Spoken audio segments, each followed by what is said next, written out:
All right, we are back for another edition of Sunday Night Astrolive, and I endeavored to get here on time. Of course, I did post the show earlier, and it is earlier than normal. So hey, we'll split the difference. We'll find the midpoint, and we'll all revel in our nowness together, or togetherness now, something like that. Anyway, how is everybody? You don't know me and you're new to this screen, I'm Robert Phoenix. I am a practicing astrologer. I have been doing this full time in my life since 2008. So that would be, it'll be 16 years. Well, actually, it's starting this year, 2025, because I theoretically started in September of or August of 2025. I'm sorry, 2008. So it's 17 years. 17 years of doing everything from writing about astrology, looking at the world and the universe, the cosmos through the lens of astrology, to doing live streams, reading for people, you name it. This has been the center point for what I've been doing for the last 17 years. So that's 2 Saturn cycles. We'll be coming up on next year will be the 18th year. So we're starting down almost 21 years of doing this. 28 seems to be a good time. 28 would put me back where Saturn was when it all started. Right now, I'm at the nadir of the experience. So literally, I started sort of at the beginning of Saturn in Virgo, right around 2000. Kind of late 2007, early 2008, right around there. Like it all started percolating right around that time. Anyway, welcome to the show.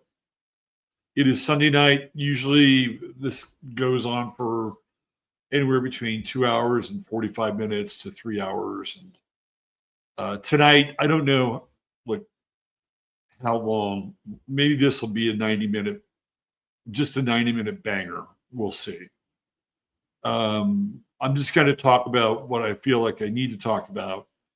And then who knows? Maybe if you guys have more questions or you have some things to say, then you can jump in, start saying it. I'll keep an eye on chat. Right. But tonight, what we're going to do tonight is everybody kept asking me, have you looked at Erica Kirk's chart? Erica Kirk really doesn't have a chart. Erica Kirk has a birth date, no time. So we're kind of flying blind a little bit here with her chart. And even somebody like Erica Kirk, she's got a very weird background, which obviously we'll get into tonight. Because we have to talk about the background a bit. But I did my best to rectify her chart. If you're not familiar with the term rectification, essentially what it means is that you take a person who does not have a birth time, and you try to size certain things up, certain characteristics, certain traits, and then you do a lot of kind of fact checking with the other person. And you ask them, well, do you have a rough time of when you, well, I know I was born sometime. My mother told me sometime before 6 and 9 in the morning. It was all a blur. Okay, so we start off with a 3-hour window for the ascendant. And then I start asking questions. And I kind of drill down. And I got one the other day. I was within 5 minutes. This was last week of the rectification. And because she found out what her birth time was. I was 5 minutes off, which I would say is pretty good. Now, I had a smaller window to work with, so it shrank the parameters, but I knew based on some of those answers that I was getting from her, that if I moved outside of those parameters and what I saw was the working of the chart through the answering of the questions, then I was not going to get the desired result, if you know what I mean, right? So I did try to rectify Erica Kirk's chart. They sound sort of similar, don't they? Church and chart and Kirk. So I rectified it, and I think I have a pretty good handle on the chart. And when we get into it, I'll show you why, and I'll tell you why. Now, we do know the time of the timing, and in a synastry chart, I can use that as an anchor, which is a really good thing, right? So I can go in, I can use that time, and then place Erica and her chart around the shooting. Okay. Some of you may be really on the fence with a lot of the Charlie Kirk stuff. And maybe you've had enough, maybe you don't want to deal with it. Maybe this is just another form of gossip and astrological, whatever your feelings may be around this. I'm doing it because people requested it. Okay. And together, we, the two of us, or the many of us, might actually learn something. We'll also look at where everything is astrologically and try to get a bit of a bead on that. And I just keep coming back to this unnerving sense that we're being run through some kind of makeshift operation. Well, I don't want to say it's makeshift. Let me rephrase that. It feels like we're seeing a lot of sloppy loose ends, and I don't know if that's on purpose. I don't know if it's just because when they do these things, they say, well, why don't we just use the plot from the movie Snake Eyes in order to create a scenario where this character gets killed. When I say character, I'm not referring to Charlie Kirk. I'm talking about the character in the movie, the character Charlie Kirkland, who is portrayed by Nicolas Cage in the movie Snake Eyes of Brian De Palma, which I have not watched. Should have watched it last night, but instead I went for the art house movie Flesh and Blood with Rutger Hauer, directed by Paul Verhoeven. Rutger Hauer being an Aquarian. Wouldn't you want an android to be played by an Aquarian? I think I would. I would want an android to be played by an Aquarian because they can be very detached, right? Frozen almost in some ways. So Rutger Hauer, who's an Aquarian, was in this movie Flesh and Blood. And he played opposite Jennifer Jason Leigh, who's also an Aquarian. And they have a very interesting chemistry in this movie. I don't know if you've ever seen it. I want to get the director's cut because the director's cut is really much more bawdy and licentious and violent than the standard Hollywood cut that they gave everybody else. So it's rated R versus like rated RX. Not because I want to see that stuff, although I do have a bit of the voyeur in me.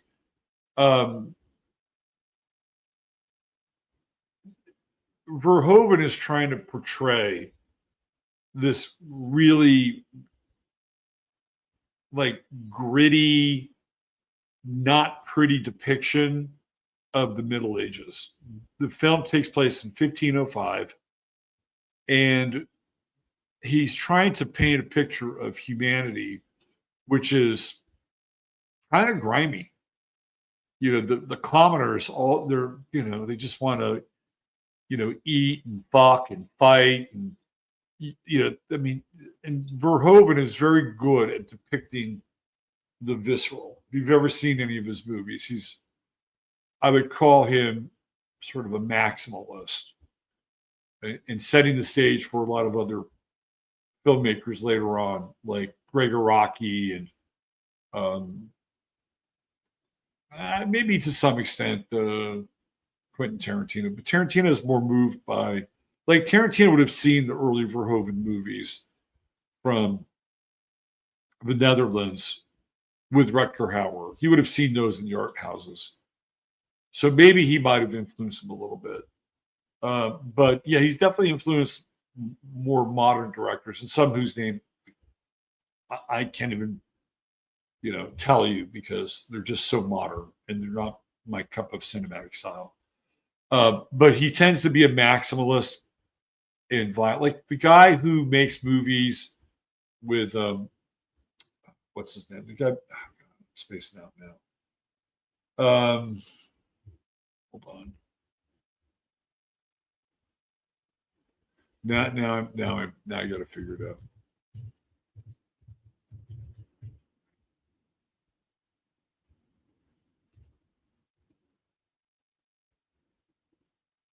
Yeah, Ryan Gosling. So Ryan Gosling and his filmmaking buddy.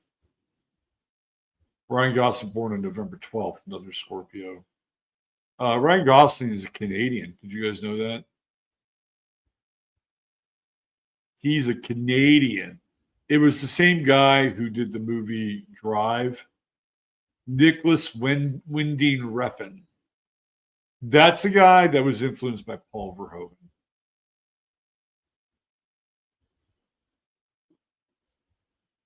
And did you know that Ryan Gosling was a Mormon? A Canadian and a Mormon. And he hated being a child, Ryan Gosling. He's a Scorpio, by the way. Very intense guy, right?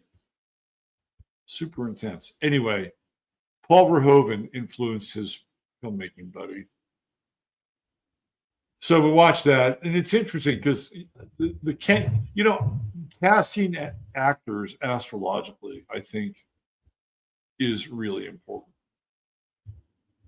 Like you have to have the right actor for the right. So, for instance, in Apocalypse Now, you have Marlon Brando, who's an Aries, and he plays Colonel Kurtz, who is this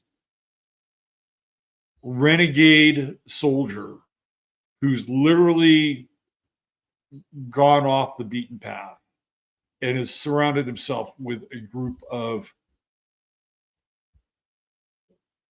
you know, wild native, I don't know, East Asian Amerindians. I mean, in the movie, they're mostly tribal people from the Philippines.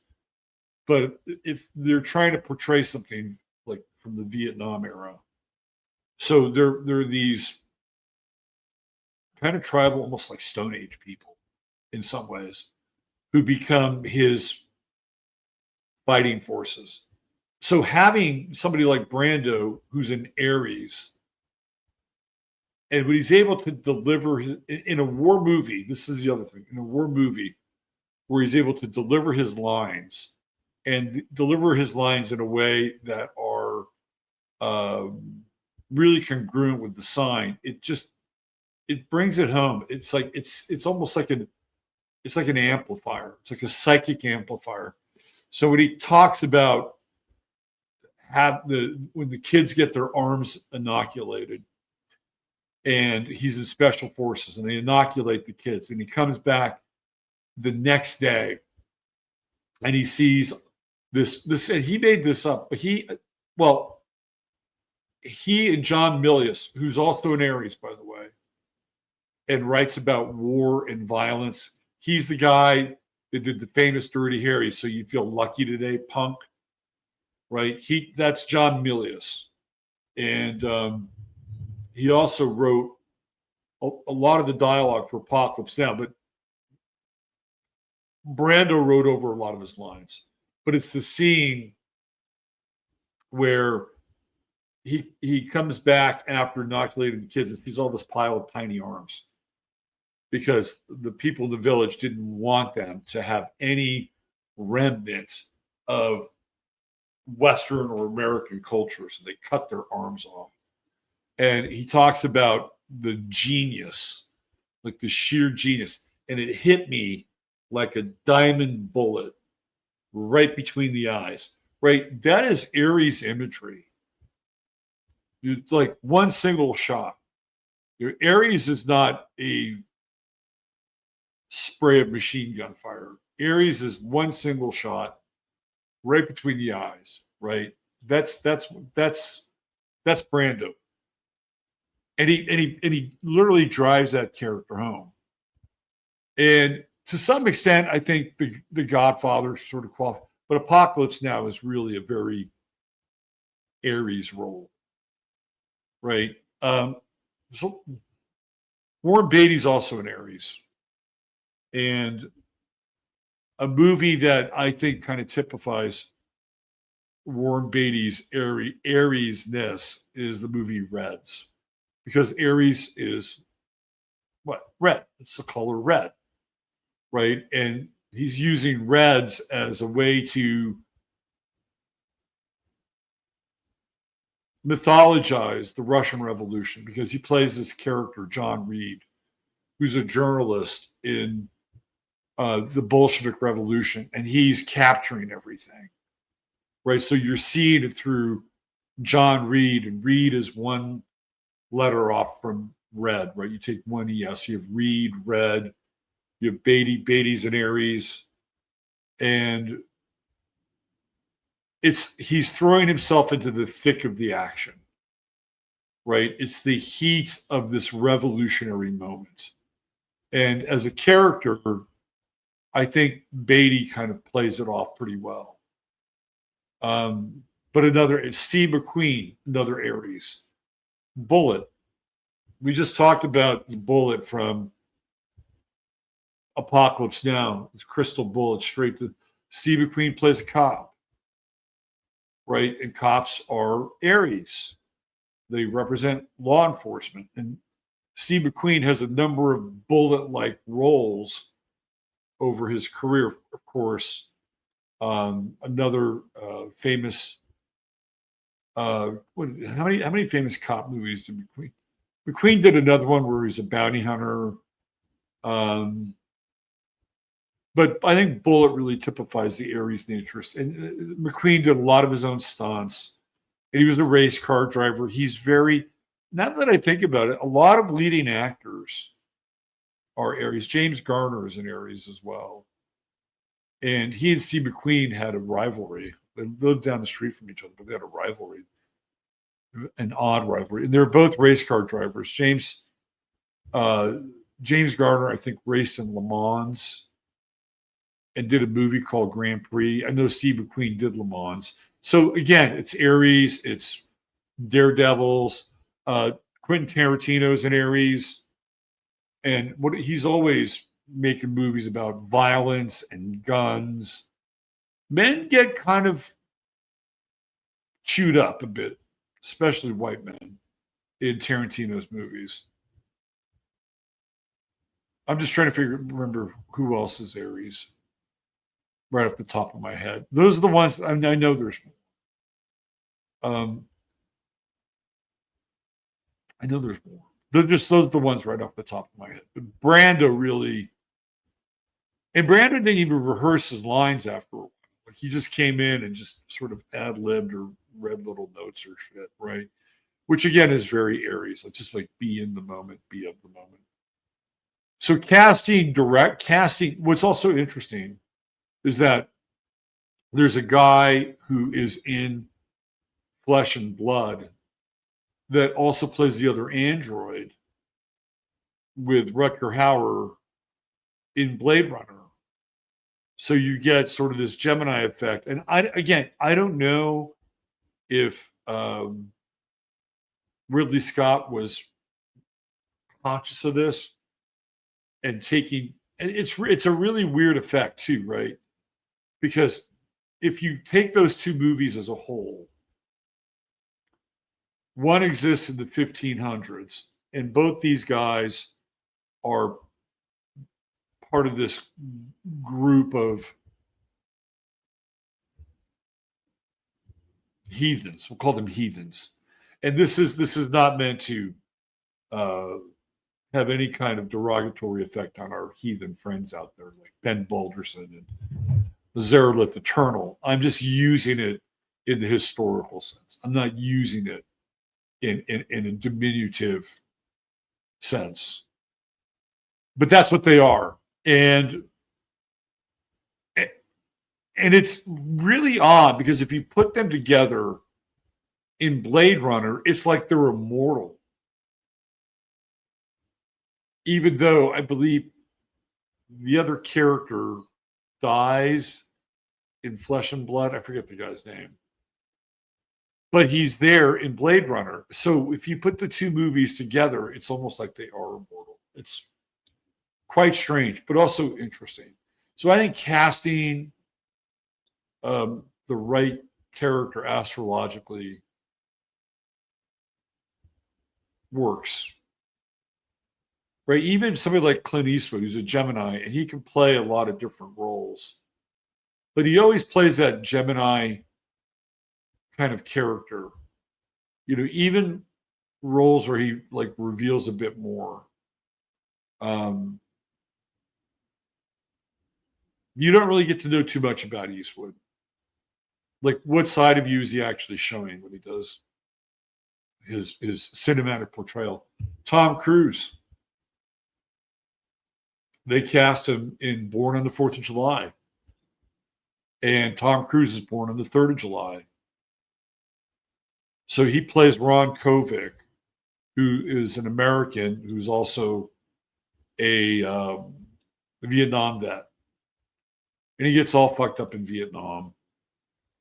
It's an Oliver Stone movie. He comes home, he's in a wheelchair and got a catheter.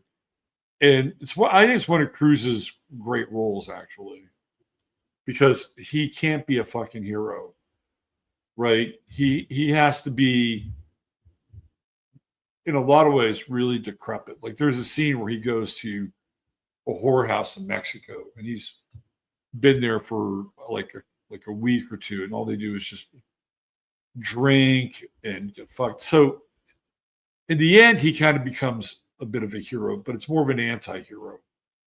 And then he becomes Ron Kovic gets involved in the anti-war movement. But it's perfect because born on the 4th of July, he's born on the 3rd of July. It totally works.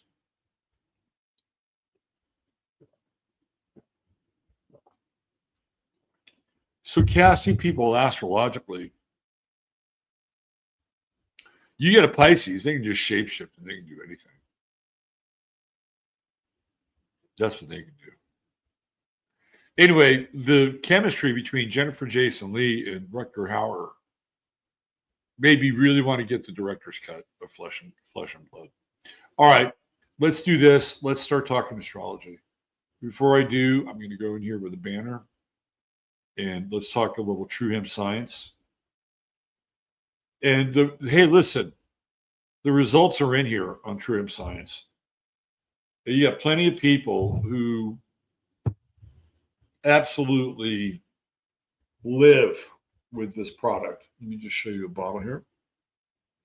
This is the Solara. And I know there's plenty of places you get CBD, plenty of people that have shows that sell CBD, and they all say basically the same thing.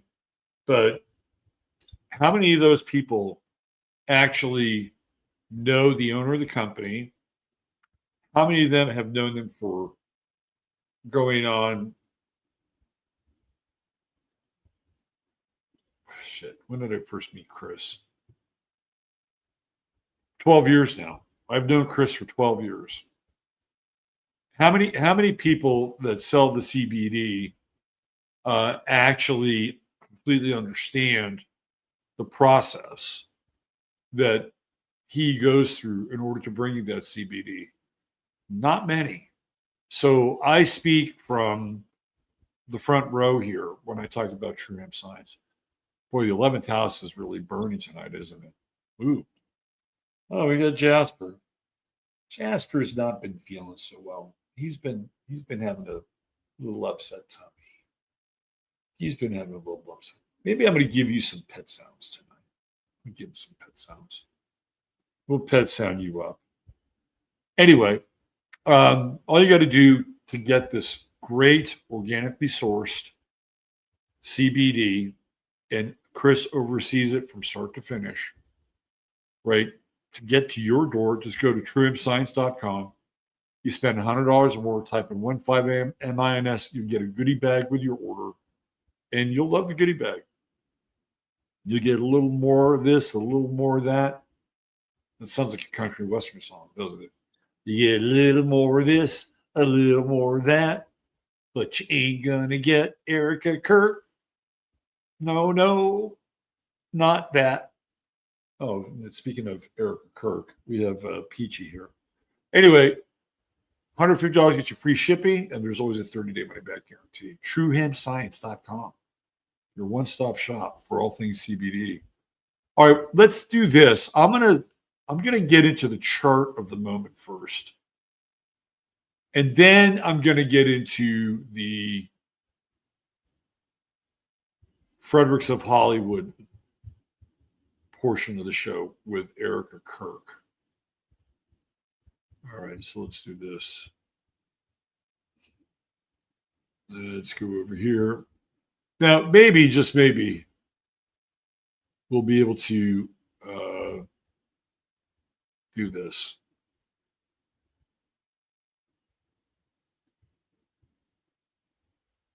There we go. Let's see what we got.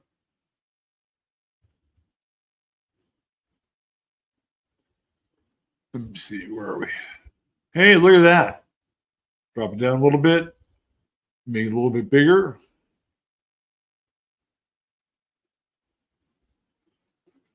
There we go. Let's zoom in.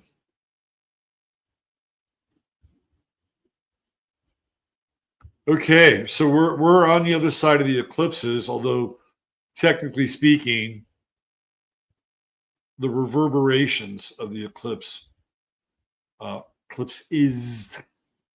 are still happening. We got Hurricane Humberto, Tropical Storm Humberto, shaping up in the South Atlantic and the Gulf. Neptune's at that 0 degrees of Aries. When it goes back into Pisces, I believe we will see excessive amounts of water again. So hurricane season, typhoon season, if this is kind of in your part of the world, we might even get a bit of an early, we might see some very early temperatures drop. Because when you look at Neptune and Saturn together in Pisces, it just feels cold, doesn't it? It's got, Saturn brings a freeze to everything. I'm sorry, it's just the way it is. It just brings a freeze to everything. So I think we might see some of those temperatures tail off and get some, not just early fall, but real early cold. We got some complexity here, boys and girls. We got some time to spend on this spirograph. Now the sun is at 5 Libra, which is a good spot for the sun. It's in first decan Libra, and we're still in that grand trine with Uranus and Pluto. So I had bad luck and I had good luck on Saturday rather. Let me start with the bad luck, and then let me get into the good luck. And it is astrological. So of course, a lot of you know that I have this Leviathan of a truck. Actually, the real word for it is albatross. And I have been spending way too much money on this thing for too long of a time.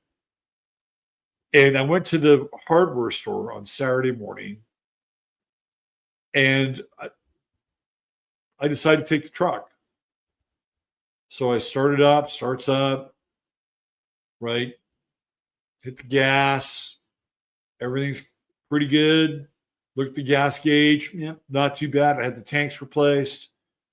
I had the floats replaced so that you can figure out how much gas you actually have in your tank. It's got 2 tanks. It's got a switch between the 2. The guy who worked on it said he filled it all up. I believe him. But it looks like it's running out of gas.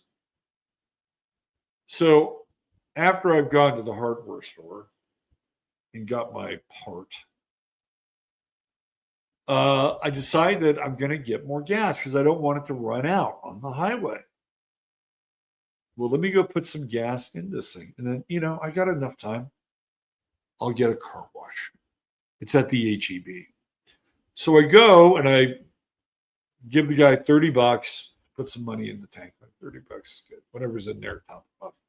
I stick the pump in. I start filling. I get about 75 cents and it starts to overflow. I'm like, well, holy shit. That tank must have plenty of gas. And it's super easy when you want to switch tanks. It's either up here for the front tank in front or down here for the tank in back. It was up here. So I started up. I'm like, okay, I'm good. There's just something wrong with the gauge. I'm good. I'm thinking, okay, but what do I do now? Because listen, this truck is like a Gemini. You ever go out with a Gemini and a bad Gemini? There's good Geminis, but a bad Gemini, and then they just disappoint you because they show up differently, and you think, yeah, fuck, it's a Gemini. They're a Gemini. This is always going to happen. There's 2 sides to this vehicle. There's the side that runs, and there's the side that says, I'm not going to run for you today, motherfucker. So I just say, okay, I'm going to trust this. Let me go in the car. Now, as many of you know, in the late 20th century, you can't do anything if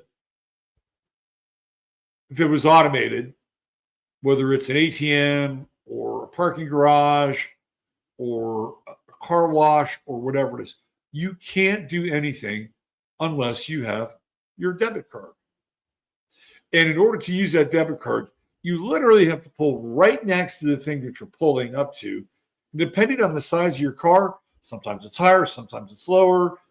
And maybe sometimes, and I've got long arms, sometimes you got to open your door just to lean a little bit further in to put your credit card in. Well, here I am. Perfect. Right? It's like I'm in the Straits of Bosphorus. And right over here are the cliffs. And right here is my truck. And I'm right up against the thing. Perfect. Just roll my window down. Easy. I'm in there. And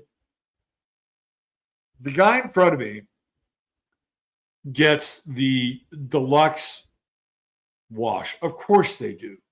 Of course they get the deluxe wash. So they're there for 10 minutes. Now, I do not want to shut my truck off because I'm deathly afraid that if I shut my truck off, it may not start again. Because while I'm in line, my truck, after being there for 10 minutes, stops. And now I'm looking at how the fuck do I get out of this truck? Because I am up against the Berlin Wall here. Means I have to go all the way around to the passenger side, get out there, which I can do, come around, squeeze in, and try to push this thing off. And I'm just praying, hoping to God that I get my truck started again, which I do. And you think it's not a big, it's a big deal. I'm like, what do I do now? Do I just give up the wash and just drive through? And I'm like, well, but there's no guarantee I'm making it. So, all right, let me at least get the wash. So I'm in there and it's running. I don't shut it off. It's running.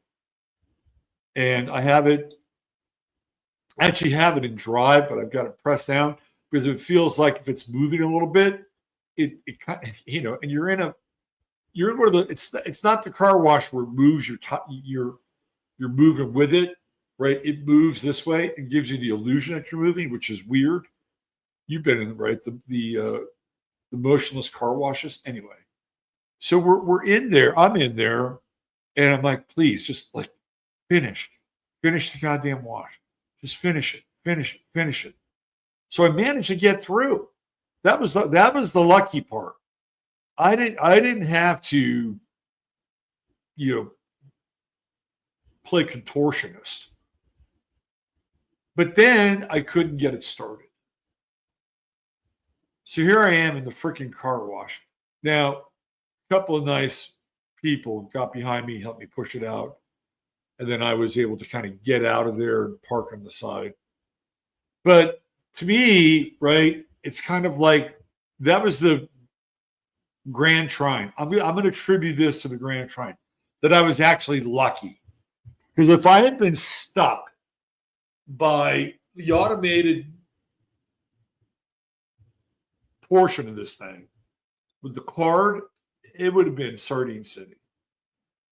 So I was able to get out of that jam. But I'm going to blame my gas problems on the Neptune-Sun opposition. Do you feel like you're running out of gas? That's the question. That is the question. Over the last couple of days, do you feel like your tank is just a little bit empty? Well, the good news is that over the next couple of days, you should be able to be recharged, right? Because the tank running empty was really at its peak on Thursday, Friday. We could throw in a little bit of yesterday, Saturday. Sun at 4 degrees. We're starting to move away, 5-degree orb. But I got out of that jam, Sun, Uranus, Pluto trine.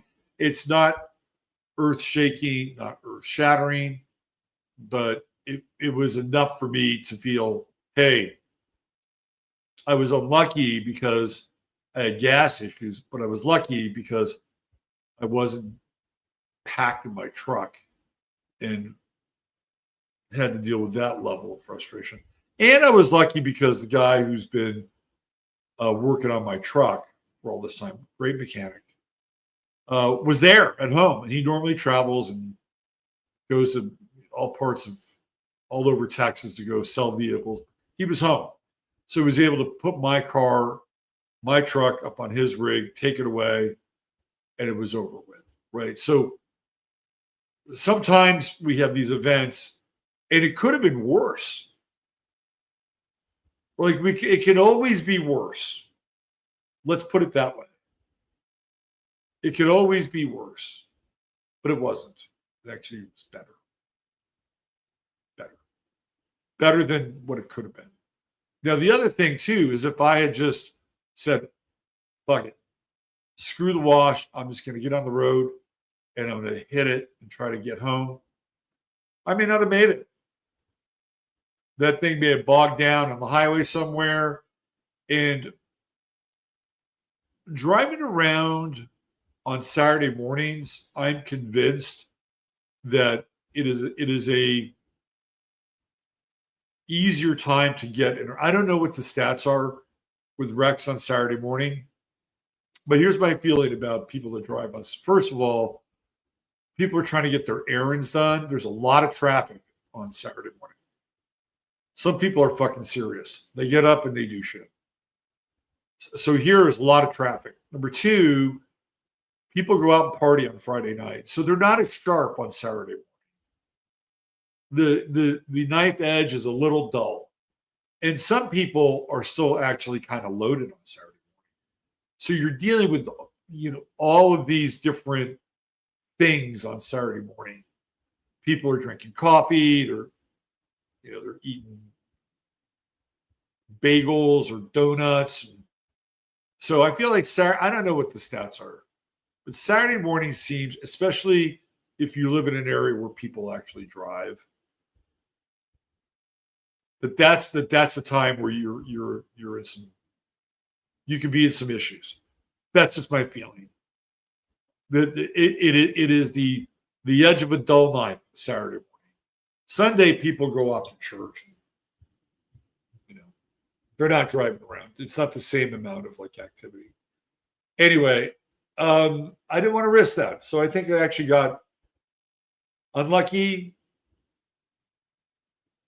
time loop, same old shit. But I also was able to navigate out of it. And I'm grateful for that. So that's just one story from the astrological tale of the tape.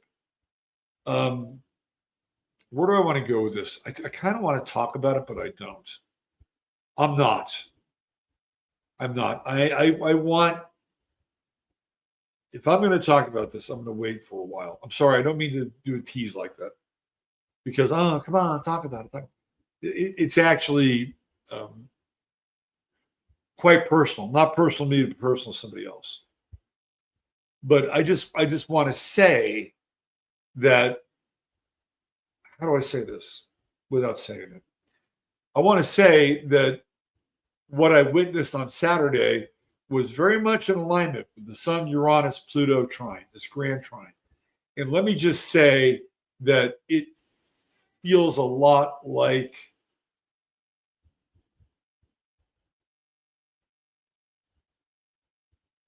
a certain person is not giving up. They're like into the Sun, Pluto, just a certain person. Maybe that person's you. Only you would know that for sure, as I talk about a not so random person. The person I'm thinking of and referring to is not giving up. It is using every single alternative method that they know in order to enhance a situation where health is really at the crux of the matter.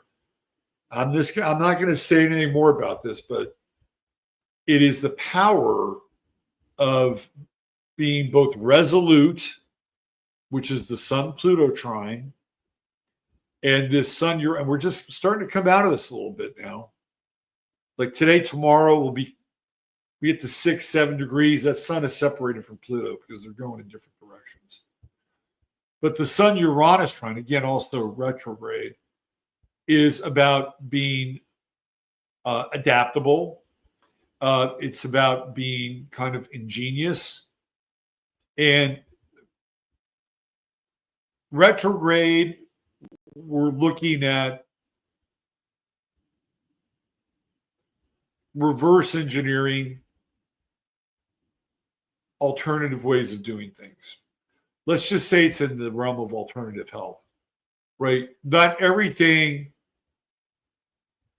when you're in a state of physical duress, not everything in the realm of alternative health works as they say it should. And it doesn't mean that you shouldn't try it or not use it. I believe you owe it to yourself, if you're of that mind, to do that, right? To explore options. I'm trying not to be too vague here, but exploring options. Yes, the Sun Uranus trine, especially as it relates to anything that's alternative, is a re-envisioning of that. What works, what doesn't work. And it doesn't mean that you give it up, right? Because anytime you have a strong trine like that with Uranus, you're really looking at very innovative energy and potential that is kind of a renegade, right? But with the retrograde, we'll just use you. With the retrograde, you're trying to retrofit or re-envision things that are still kind of in your lane, but maybe aren't those things. Do you know what I mean? It's not, it's like, fuck this. I'm just going to go back and do this the traditional way. Not really. It'd be more like staying in that lane, but also saying, you know what, maybe there's something that I'm not paying attention to or I haven't figured out that is alternative, that is radical, that is different, that through Gemini gives me another way of like looking at it. So we're still in that space and in that zone right now. So it's the ability to be adaptable, to retrofit your approach, and to be resolute. The resolute part is the big part. And I hope many of you have taken advantage of this over the last, let's say, 7 days, 8 days since we've had this grand trine. It's been really terrific. Let's talk about Mercury. Mercury's moved into the second decan of Libra, so it's in the Aquarian decan. We just talked about Uranus. We're going to talk about high strange tonight. When we get to the Erica Kirk stuff, we're going to talk about high strange. And Aquarius can be very high strange. And all the air signs bear witness to something. That's their role. Gemini bears witness to your brothers, your sisters, your fraternity members, right? Bit of extended family with Gemini. It also bears witness to a part of yourself. Oh, this is from 8 a.m. this morning. That's fine. The moon has moved. I've been trying to figure this out. The moon has moved. Before I get to talk about the moon, let me just flip this up a little bit. Because I haven't talked about the moon yet. Hold on. It's a good thing I caught that. Oh, my 49ers lost. They're toast. Without Nick Bosa, they're toast.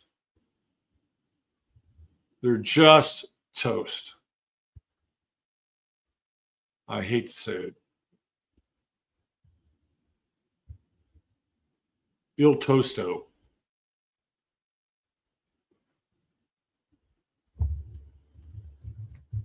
Didn't get one fucking sack.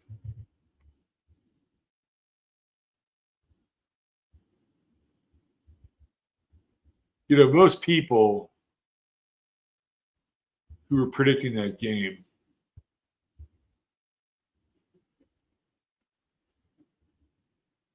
predicted that the 49ers would lose. And they were right. They were right. I had a feeling they would lose. Because they had won so many close games. Let me do this.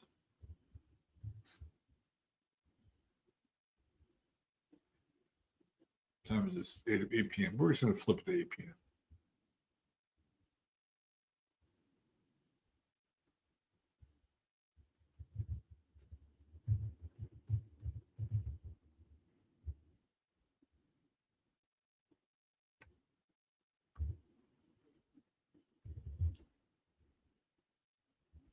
I don't think Paul Verhoeven got enough money for that movie.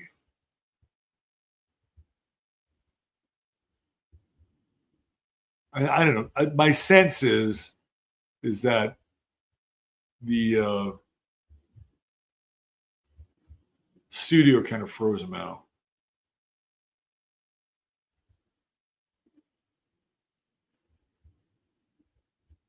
That's my sense.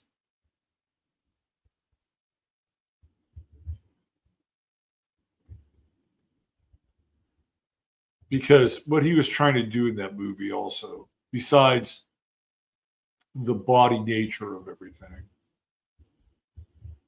was to show the difference between, not the difference, but it like kind of an exercise in logic versus mysticism, superstition, and fate. Fate and logic are part of that theme. All right, let's come back here. Thanks for just waiting. The Virgo in me is, there we go.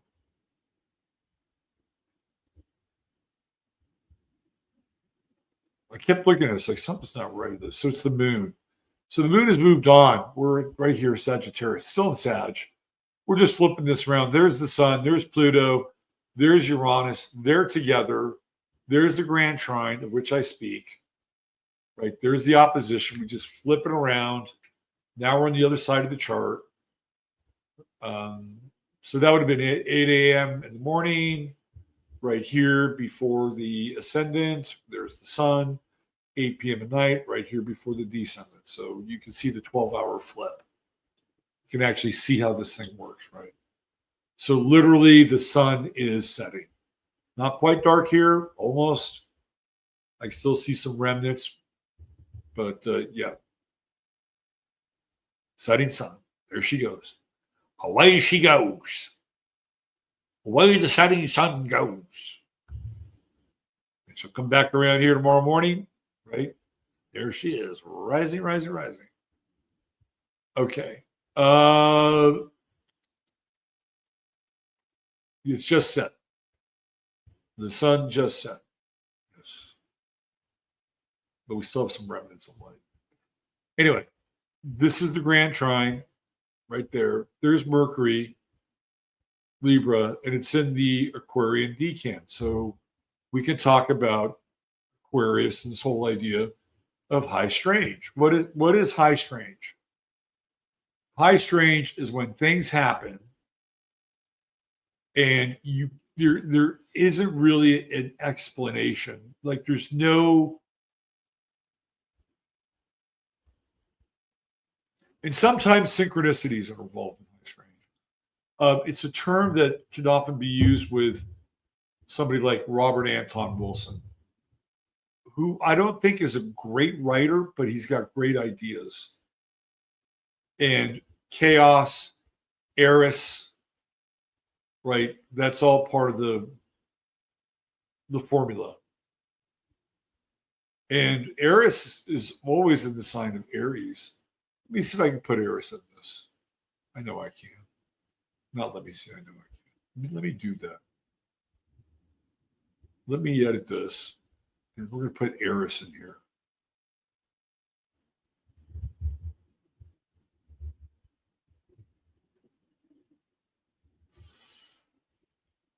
Let's see.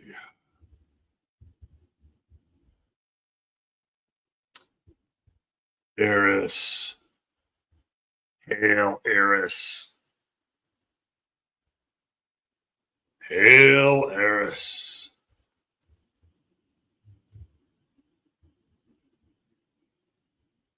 Okay. Let's just go over here. There's Eris. Hello, Eris. Hello. Conjunct Chiron. Hello. Eris is Discordia. When you are in Discordia, you are in high strange. You cannot explain things. They may be synchronicities, they may not be synchronicities. But so Eris was here at this degree when the whole Charlie Kirk thing happened. Conjunct Chiron at 25 Aries, right? Eris and Aries. By the way, there is a new movie coming out. I don't know if you guys have seen this, but check this out. It is like perfect for the times. It would not be a oh look who's in there too. It would not be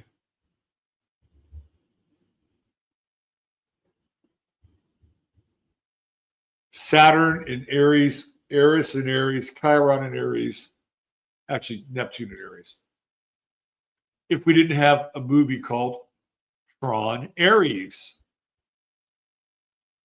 And Jared Leto, the immortal one, is obviously playing the bad guy here in this movie. Oh, and it's Joachim Renning, right? Another one of these new directors. Paul Verhoeven. Release date, October 10th. And the music is like Jared Leto plays Aries. Look at that. God of War. Jared Leto, the Capricorn. He's a really odd dude, isn't he? You got Jeff Bridges in his reprising his role, and a bunch of young faces. Gillian Anderson, look at that, Miss X-Files. Sarah Desjardins, Cameron Monaghan, Evan Peters, Greta Lee, and Jared. Of course, he plays some sort of a black goo god. So there you go. Looking very Gemini-like there too as well, isn't it? There's one part of him that's the dark Aries, and there's another part of him that is the dark Jared Leto. Anyway, I just wanted to show that to you. So yeah, Discordia. That's what Eris is all about. It's kind of interesting that Eris, not quite in the Erica lane, but not too far away either, sharing 3 letters in Chiron as well, apparently. So what is Mercury trying to do here? Well, as Mercury moves into this opposition with Eris and Chiron, things are going to get stranger, especially in this decade of Libra, right? But beyond the strange part, because Aquarius is always associated with things that are shocking or different or weird or, unexpected. There's usually kind of a sci-fi part to it. There's always something about Aries. It's a little Aquarius, rather, when you get into the high strange territory where you have to have some detachment because sometimes it's just a bit too weird. You know what I mean? So the role that Mercury's playing here is balancing. We're just getting cooking here, folks. Not with the show, but just in general. Right? Mercury's coming in now from the back end 7-degree orb, trying to balance out all of this discord.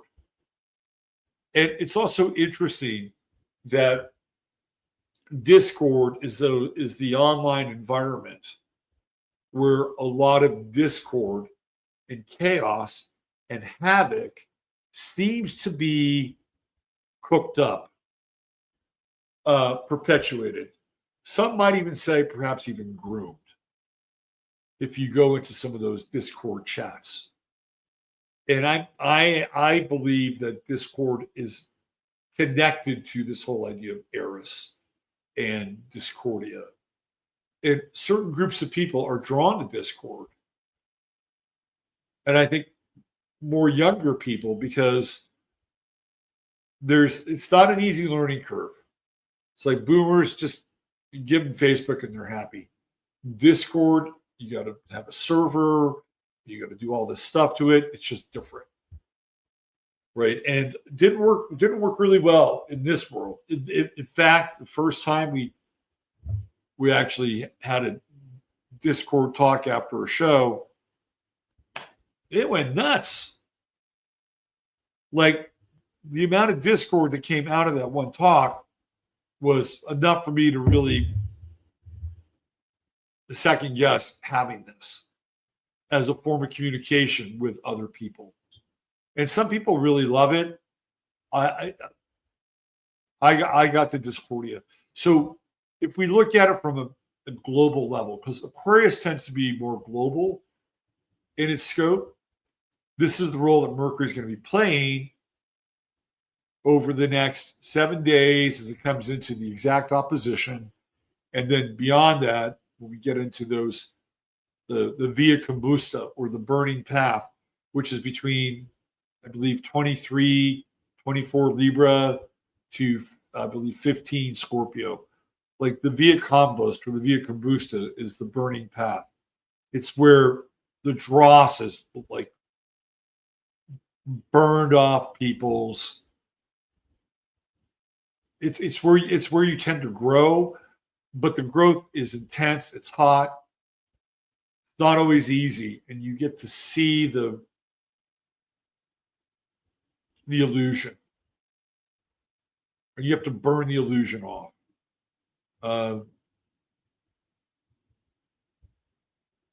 There's a scene from the movie last night where this guy has a boil from the Black Plague. And he has two people telling him to lance the boil. Well, one person is telling him to lance the boil with a hot knife. And the other one says, don't do it. It doesn't work. There's a different way to go about doing it, which is the more traditional way of bloodletting. So that's how they dealt with the plague back then. Not everybody, but they would open up people thinking that the disease part of them could come out of the plague.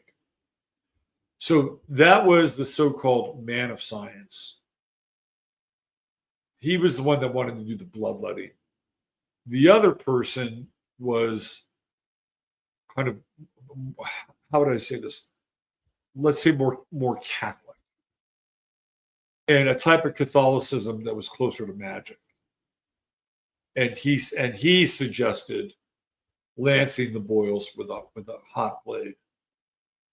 And so this dialogue goes on and nothing happens until the guy who has the plague gets so sick and out of it, he stumbles over to a hot fire and a hot knife and then lances the boil himself. Right? That's kind of what I'm talking about. Is like this, there's a crisis, right? And the crisis is this plague that has settled in this guy's body.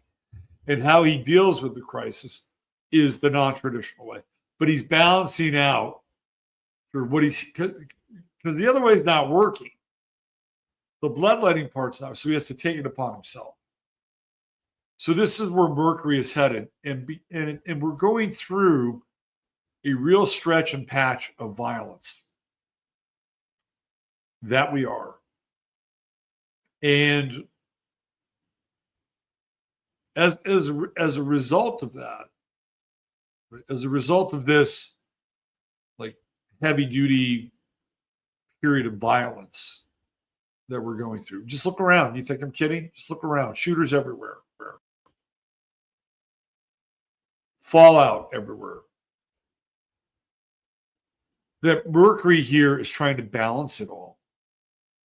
And I was just reading that Canada is going into a gun buyback program.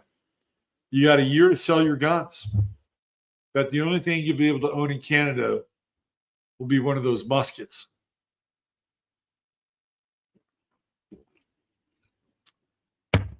Where you load the powder in, and then you get your shot, and then you size it up and go kaboom. Yeah, Canada's going into a, this is all right here. This is all connected to a lot of the gun violence that we're starting to see now. We just had somebody open up on a fort, if I'm not mistaken. The guy was he was a Mormon.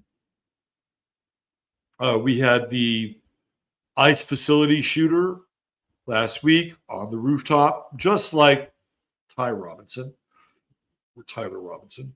Going to see more and more and more of this. By the way, another very interesting story that is kind of along these lines is that there's a quarterback who plays for the Miami Dolphins. No, who is it? No, not the Dolphins. Pittsburgh Steelers. Skylar Thompson. The Steelers just played in Ireland. And they won. Of course, the Roonies are going to win in Ireland. Are you kidding me? How are the Roonies not going to win that game?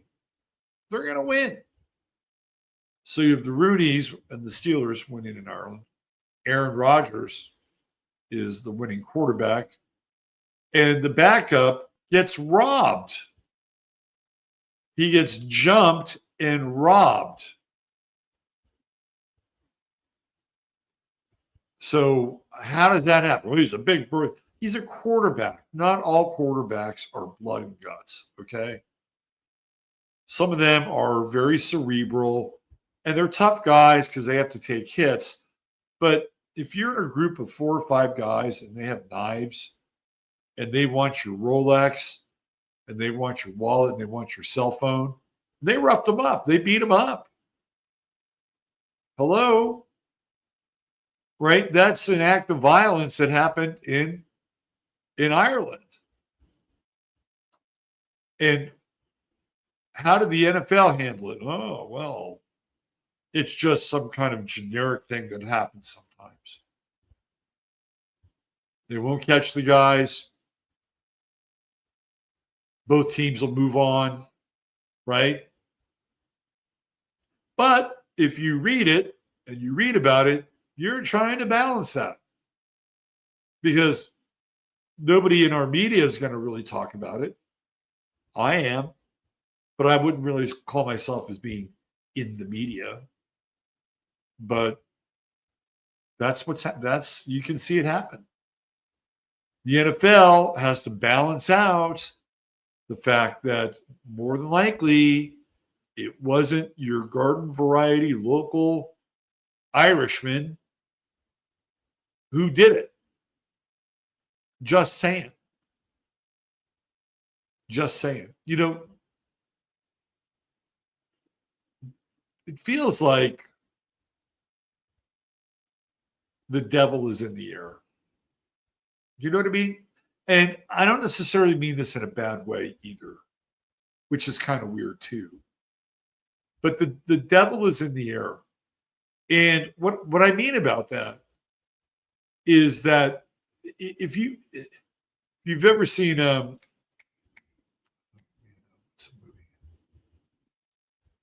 a movie. I wasn't planning on talking about this.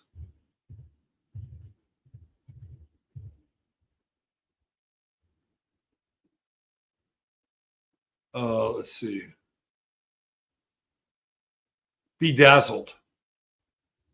If you've ever seen Bedazzled with Dudley Moore, the first one, right? The first one. There's 2 of them.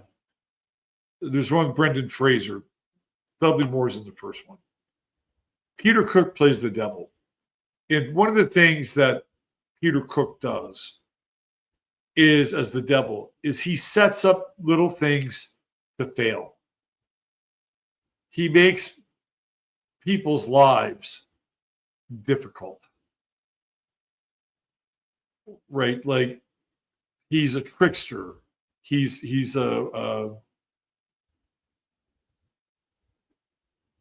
like a Hanuman, but in a much more devilish kind of way. So why do these things happen? Why does it feel like the devil is in the air, because a lot of things, when you start to have a domino effect and things cascade and they don't go completely right. Like, for instance, whatever happened with my truck, it was a bit of a domino effect. At the end of the day, it worked out fine, and it could have been worse. But the domino effect is when energy prices get higher because they're building these AI fucking portals and pulling all this energy. So they're using more power, and they're passing the cost of that onto us. Right? Gas prices are going up. Inflation is still high. Shrinkflation is a thing. It's a total thing. You buy something, you look at it and go, what's going on here? This thing was 20% more last time I bought it, and now it's 20% less volume-wise, and I'm still paying more for it. What's going on? So these things all add up, right? It's an annoyance, and annoyance, and annoyance, and annoyance, and annoyance. And then one of the good things about being single, and I'm not talking about me, I'm just talking about in general, is that if you go through something like that as a family, then usually what happens is that the other people in your family are part of the downstream effect of everything that's affecting you. So there tends to be more chaos, more disorder, and potentially more conflict, because the tension and the pressure, and people live on very thin margins. They can barely stay in the game, right? So when one thing happens, then another thing happens, and you have this domino effect, and then all of a sudden shit just spills kind of out of control. And you wonder why people have these experiences where all of a sudden their lives just go right off a cliff. And it's usually because they were not paying attention when things start. Now, look, sometimes it just happens. Whether it's astrological, bad transits, it just happens. But you can see at times also when it's happening that maybe something's not right in your life. Maybe you need to fix something in your life. Maybe those little demons, those little devils are there to get you to wake up beyond your current level of awakening. So in that regard, this is where Mercury comes in, especially in Aquarius, where it's a bit, this Aquarian decan, where it's a bit more detached and can look at sort of the chaos that's out there, the discord that's out there, the high strange that's out there. And it's out there, but it does kind of touch us every now and then in our own individual ways. So this is going to be a theme over the next 7 days, even longer. We'll go 10 days here. And then Mercury starts to separate and it goes into Scorpio.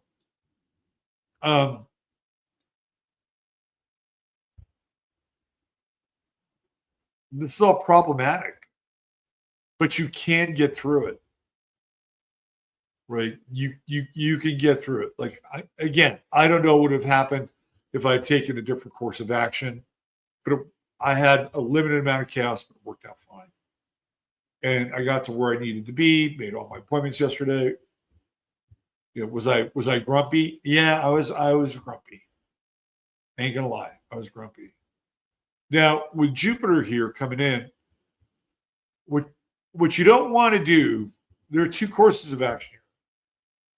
What you don't want to do is you don't want to make things bigger than they need to be. Right? You want to try to, because Jupiter makes just everything bigger. And Jupiter in Cancer squaring Mercury just makes this opposition bigger. But Jupiter is also the glass half full planet. right? So square with Mercury coming in here, especially as Mercury goes into that square even tighter. Jupiter already squaring Chiron in Eris, is count your blessings.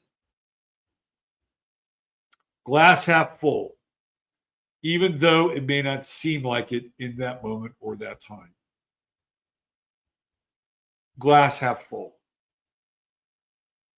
Because all it takes is just a little tiny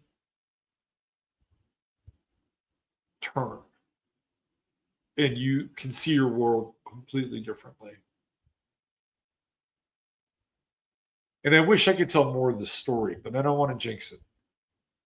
I'll tell because the other side of this is that as my day evolved, I witnessed a scene that had a beautiful divine order that was not planned or plotted or scripted. It just kind of came together. And that coming together was a byproduct of somebody else's misfortune. And so I looked at this, I'm like, okay, well, this situation could be a lot worse. This isn't just a glass half full. This is a glass filled to the brim if you know what you're looking for. And I feel like that's, and it may not even be your own life. It could be somebody else's life. But listen, we take wisdom where we can find it. You know, this is, again, part of the theme of flesh and blood, signs, signifiers, like the messages from the heavens. And sometimes the messages from the heavens take us into places that are good. And sometimes they take us into places where they look good on the surface. They don't wind up being good. But at the end, there can be some good that comes out of it if you see it through to the end. I hope I'm not being too vague here. But this is a really important mindset. Let's talk about mindset. And I have to tell myself this because I've been a little down.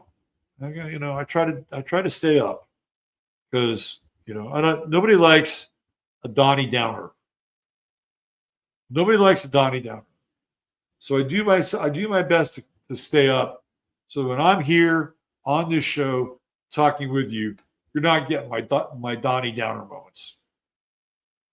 Because who wants to, unless I was just Donnie Downer all the time, right? Hey, let's go get a good cup of that,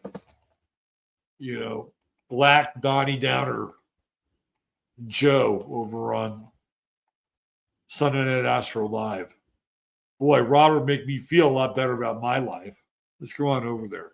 No, I do my best to work through that stuff. Not because I need to present a perfect face. That's not true. I'm talking about. It's just because there's already enough heaviness and pressure in the world and in people's lives.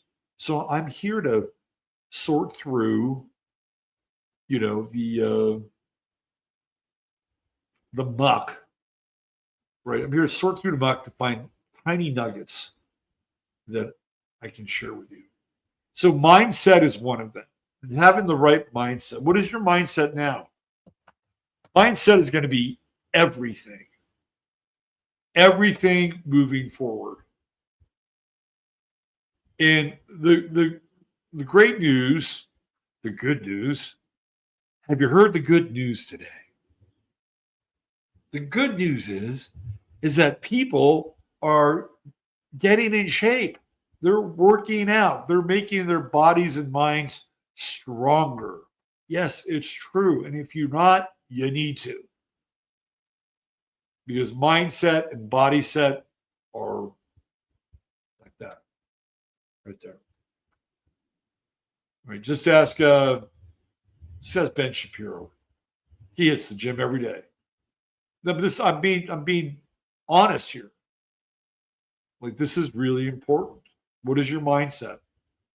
Because the chaos is just going to get bigger and more and bigger and more. We may have a bit of a respite when Uranus goes into Taurus, but we're still going to have to deal with the money stuff. We're staring down a government shutdown again. Didn't we just go through this? Hello. It's like it's the never-ending fucking story. So we have that.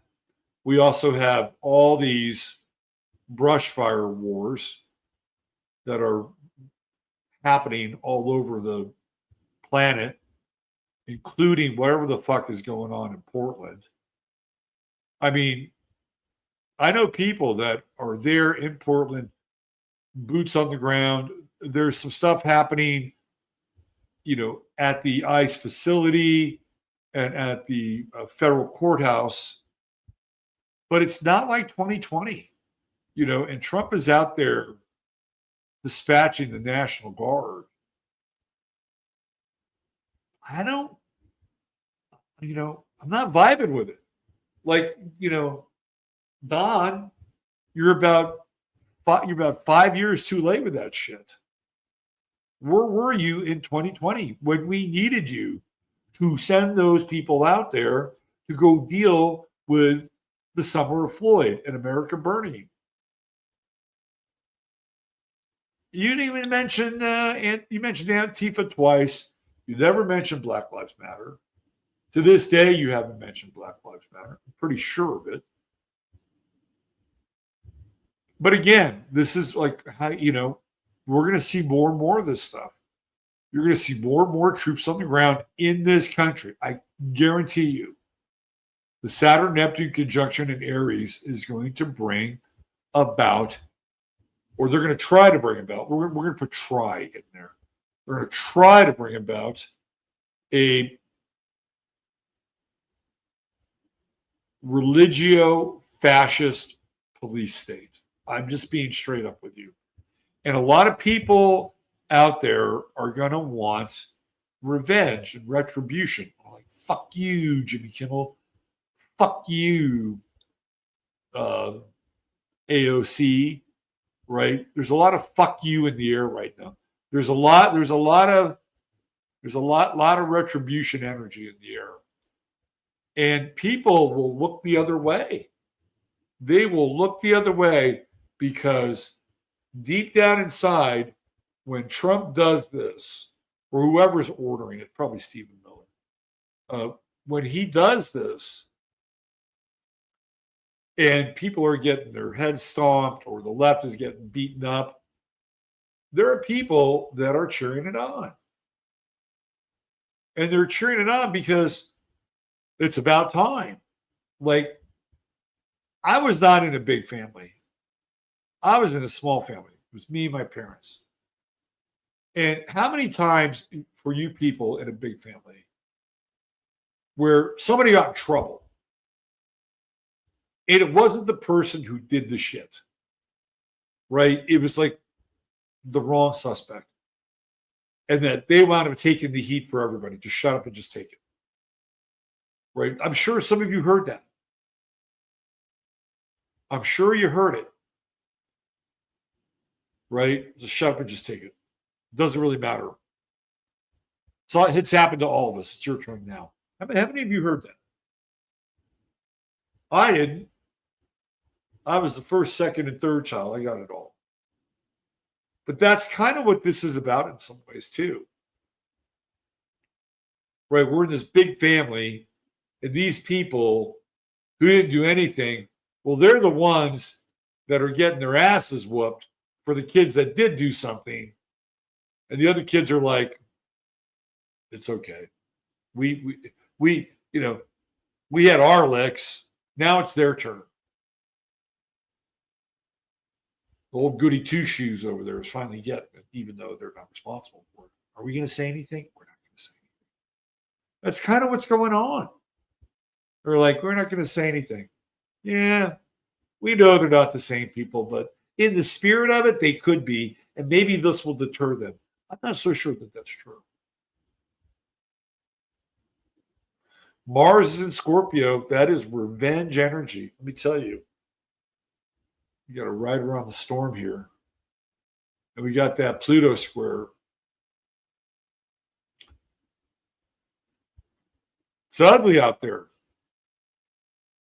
Some of you got great lives. I don't want to say it's ugly for everybody. Some of you have idyllic lives. You have hobbies and passions and community. It's the way it should be. It's the way it should be. Even though I don't really believe it should, but not everybody does. Sometimes when you get out there and like those people that pushed me out of the car wash, bless them. I thanked them. Right? They got in, they got out, boom, gone.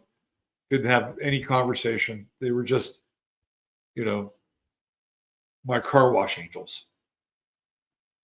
So there can be good things that can happen in the world.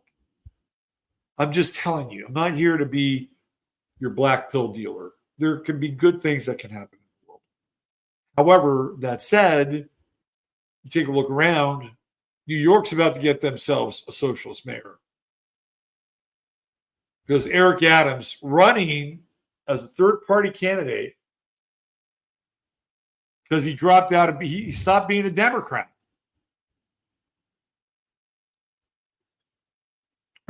I don't think he was black enough.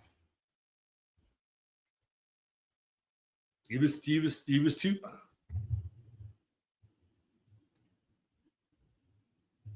He was an eggplant. No, he got it. The weird thing about Eric Adams is that he became a master mason. This happened about 2 years ago. Him and like 3 of his buddies who were police chief, commissioner, they all got taken up to Gracie Mansion. And they all got either 33 or 30. Adams is 33. He's a 33rd degree Mason in the Prince Hall Lodge. Being a Mason doesn't always guarantee that you're always going to get your way. It's just not guaranteeing it. This Mamdani character comes in out of the blue, jumps into a vacated Democratic primary because Adams isn't there. Adams puts him in the... So it all feels very scripted in a lot of ways. Doesn't it? Feels very, very scripted. Like, okay, you're going to be an independent now. So now you're going to vacate the Democratic seat. Oh, now we're going to have this socialist Muslim come in and run for the Democratic seat. And New York hasn't had a Republican mayor for, I guess Giuliani was Republican, wasn't he? I would say since Giuliani. The guys after were all Democrats. Bloomberg and the other phony. They're all Democrats, right? So he gets vacated, and then Curtis Sliwa, who's a Republican, always runs, never wins, weak candidate. He's going to lose. If Curtis Sliwa became mayor of New York, I would be shocked. So what does Eric Adams do? He drops out. He drops out of the race. Why does he drop out of the race? Was it because above 33 told him to? Or did he know he was going to lose? Was this the plan all along? Vacate it out, have this guy come in, win the mayor. Eric Adams will go down as one of the weirdest fucking New York mayors of all time. If you're good in New York, which is a Democratic city, all you got to do is basically show up and not fuck up. too egregiously, and you can be mayor for a very long time. And he couldn't do it.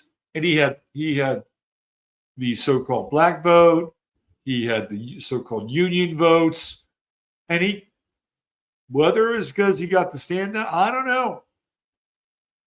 know. He's a Virgo, and he was getting hit by those eclipses, and he clearly got eclipsed by Mamdani. But it happened before when he dropped out. So how do New Yorkers deal with that? If you're living in New York and you're about to have a socialist Muslim mayor, and you may be hearing the muezzin bouncing off the buildings on Wall Street every single day, your reality is about to change. You better have the right mindset. Whatever that mindset is. And that mindset may be, I got to get out of New York. And there are people that are leaving New York. They don't want to be a part of this debacle. Now, this Mamdani guy, he might be able to, just play mayor and not get too radical, although I'm not sure I'd want to fully depend on that, right? So that's another mindset moment. If you're a New Yorker, you're going through this, what's your mindset? You're just going to play it as it lies? I don't know. But I'd certainly start thinking about it. And what about you folks in Canada? Well, you're going to say, well,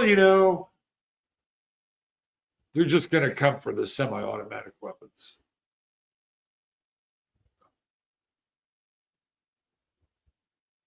Canada is ultimately going to look like Australia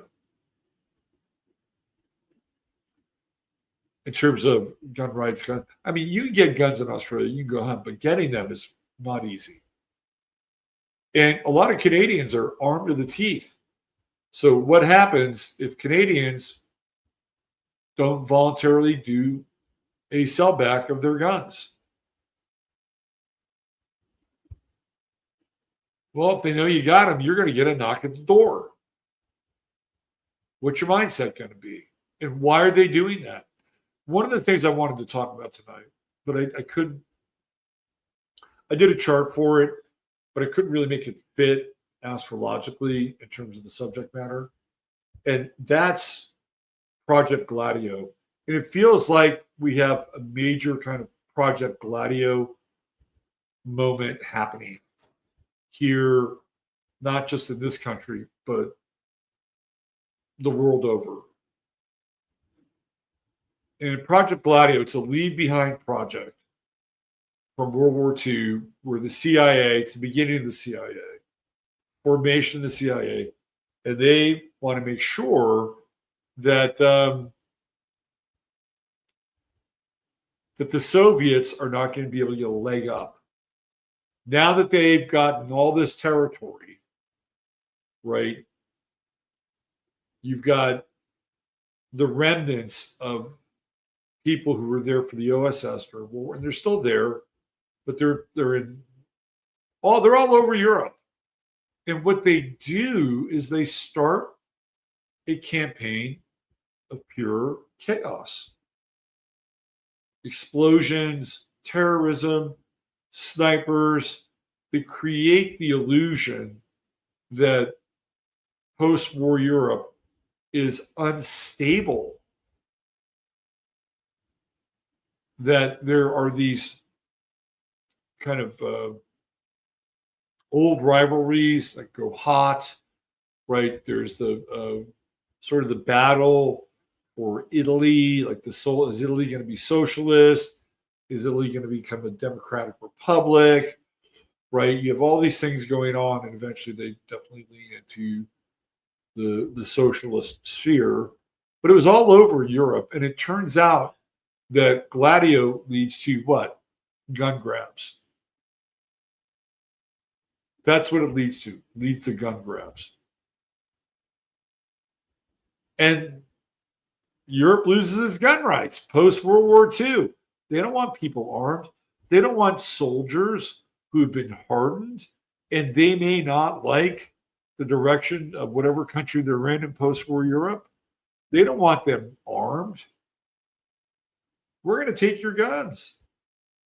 And oh, by the way, World War II was so bad, then you should just be okay with it. Just be okay with it. And a lot of that is happening now. Hello, Chiron. Hello, Eris.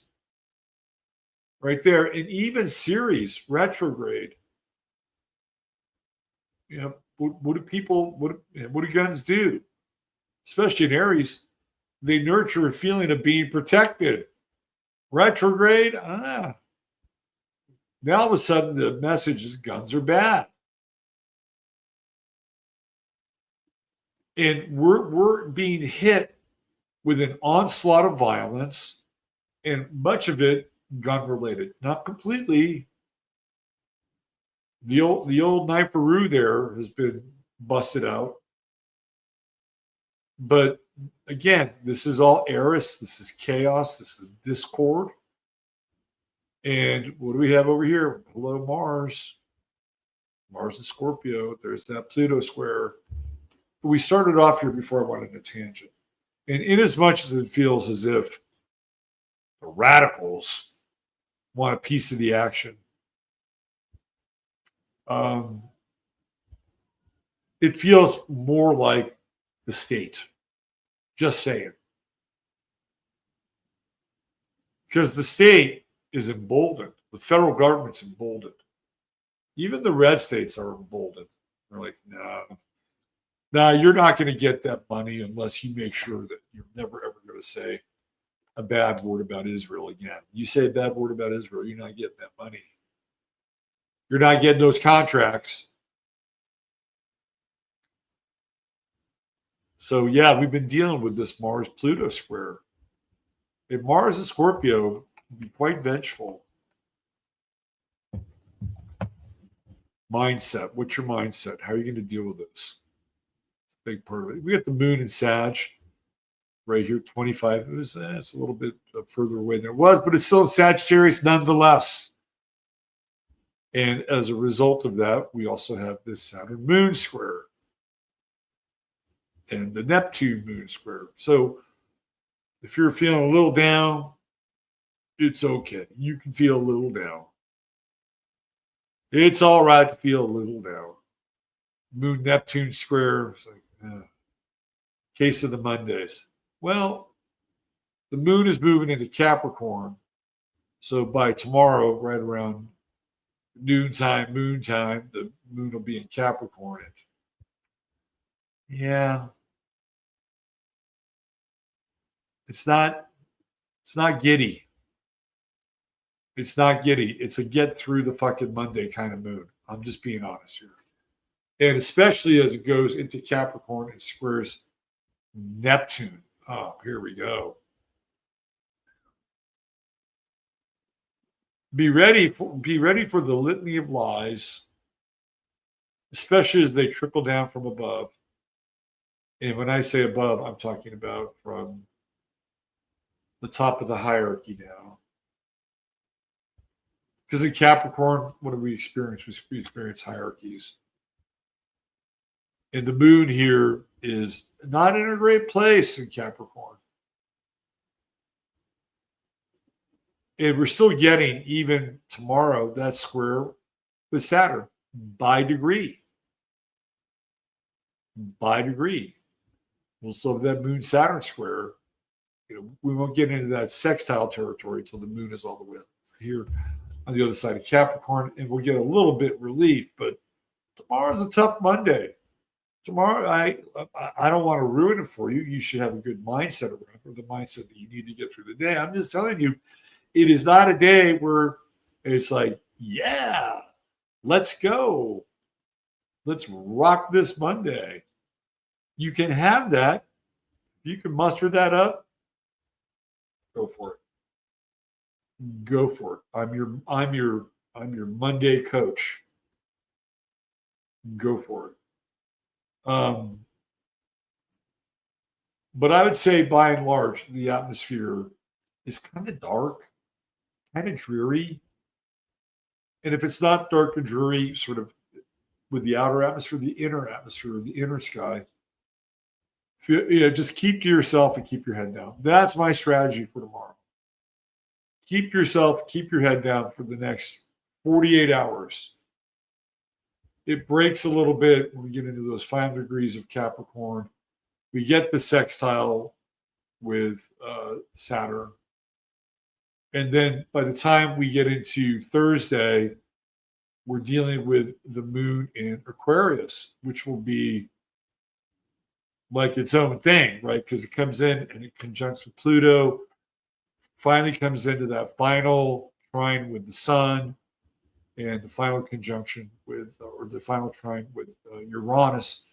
So on Thursday, the energy changes, and there's, I would say, more bemusement in the air. There's more of a sense of like, how fucked up and weird is this? And you can laugh at it versus just trying to get through the first of the week. I'm just being serious. I'm being serious. Keep your eyes on, it just feels like abortion clinics. Keep your eyes on Planned Parenthood. Because I think Planned Parenthood's the one, right? The one.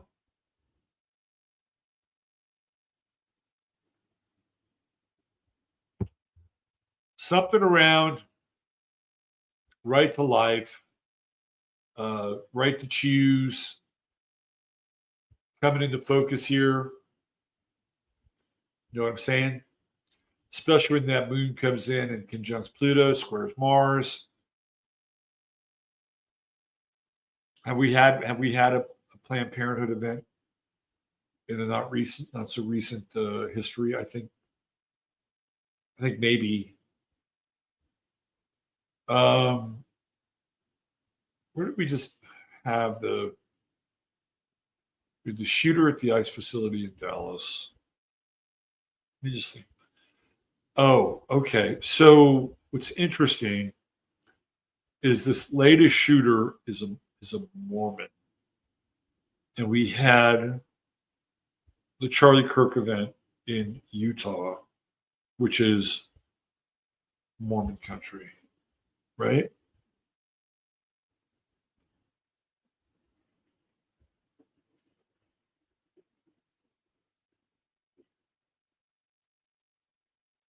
I'm just scanning for this relationship between American Zion and Israeli and Middle Eastern Zion. Similar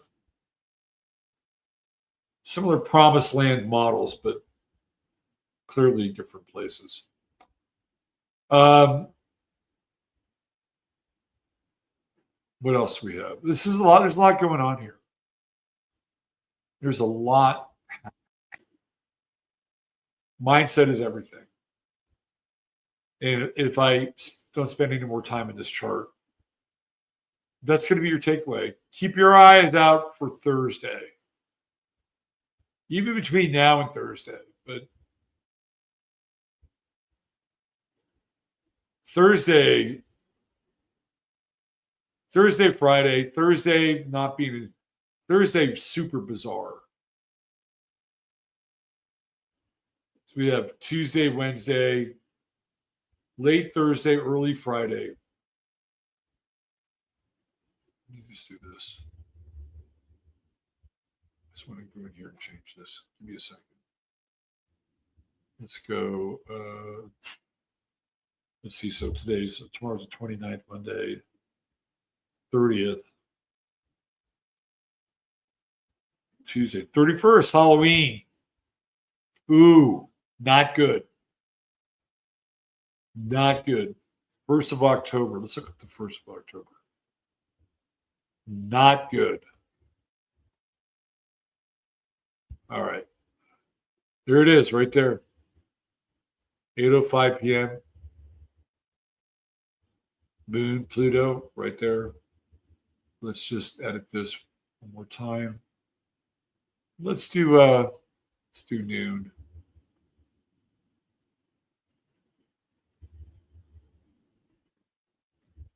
Not quite coming in. That's Wednesday.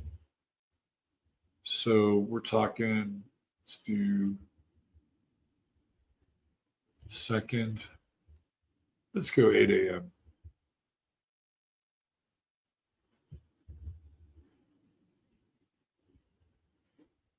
Yeah. Yeah. I mean, it's wide, right? It's wide. So somewhere between Wednesday night and Thursday morning, we get that Moon Pluto conjunction. And then where's Mars? Right here, square to the moon, square Pluto.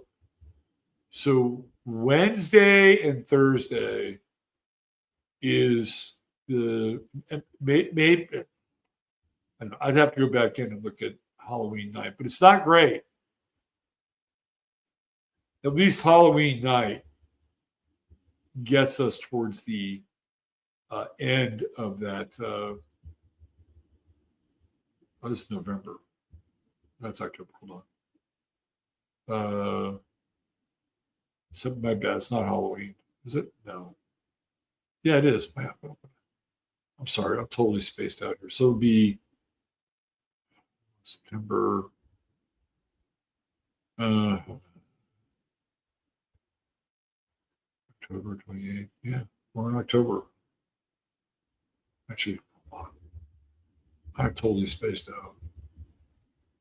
Why did I think Halloween is fucking next week? October 1st is next week. I know why. So disregard. Cancel.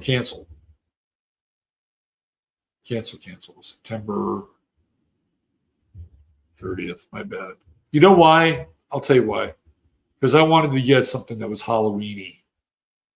That's Tuesday. Right there. I wanted to get something Halloween-y on the other day. It's been in my brain thinking that Halloween is not this week. My bad. So that's the 30th. And then October 1st. Let's go to October 1st.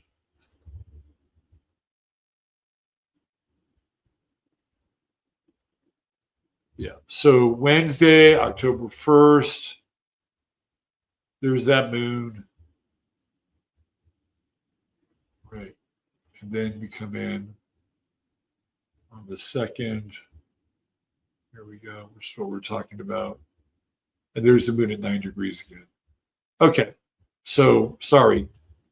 I got this Halloween thing in my head. And I twisted the time. That's a ways off.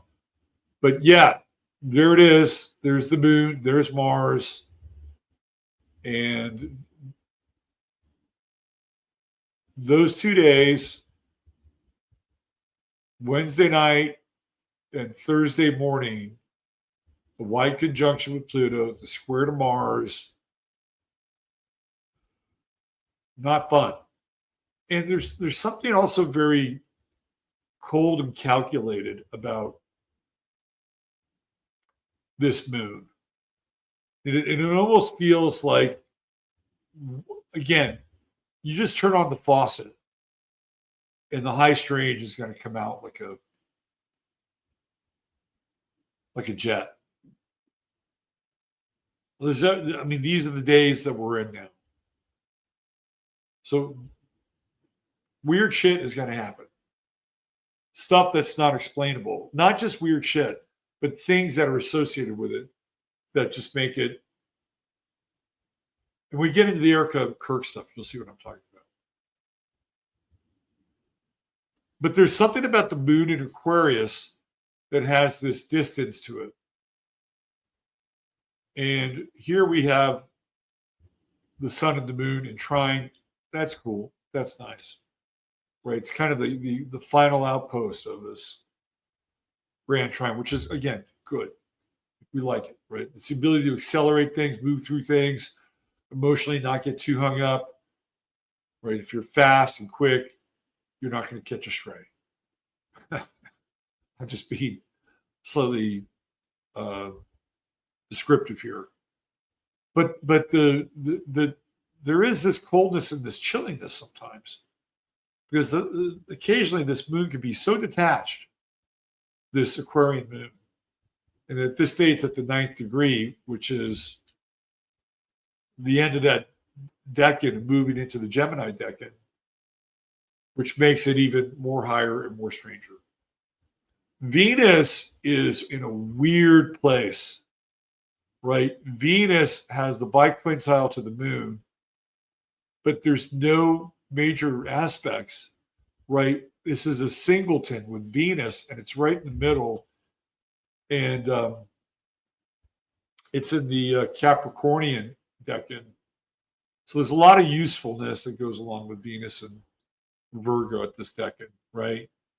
And then we have the South Node conjunction coming into the South Node conjunction. And a lot of past relationships are going to surface here with this Venus South Node conjunction. And you're going to be looking at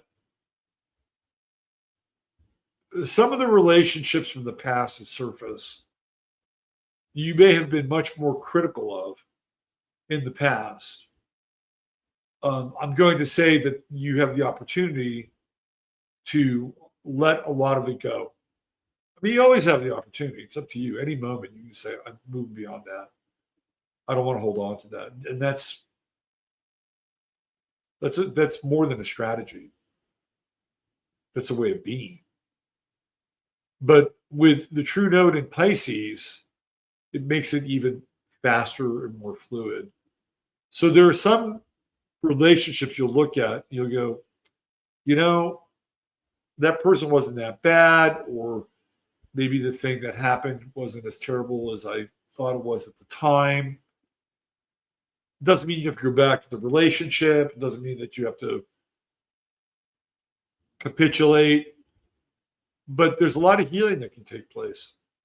The other side of this is that there can be also another part of the relationship equation where you look at that and you go, you know, it wasn't as great as I thought it was. Now that I look back on it, or maybe you're in it now, and that singleton is just out there, you know, butt cheeks flapping in the wind. And this is all you get. This is what you get to look at. And the opposition with the true node here allows it to move much more quickly. It's very interesting. We have a, what is it, the sesquisquadrate? Where is that? With Pluto.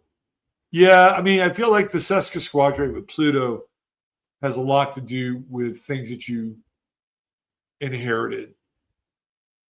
And it could be very, very much connected to, related to literal things and figurative things that you inherited from your parents. Because that's how sesquisquadrate, you're working out generational shit.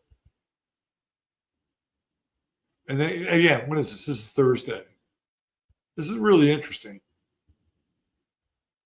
Now you wait another 48 hours and the moon comes in. Now we got an opposition with Venus. So if you've made a decision and you have some resolve, and let's say the relationship that we're talking about is here in real time now, and you say, hey, this isn't really as clean as I'd like it to be. I want to move on.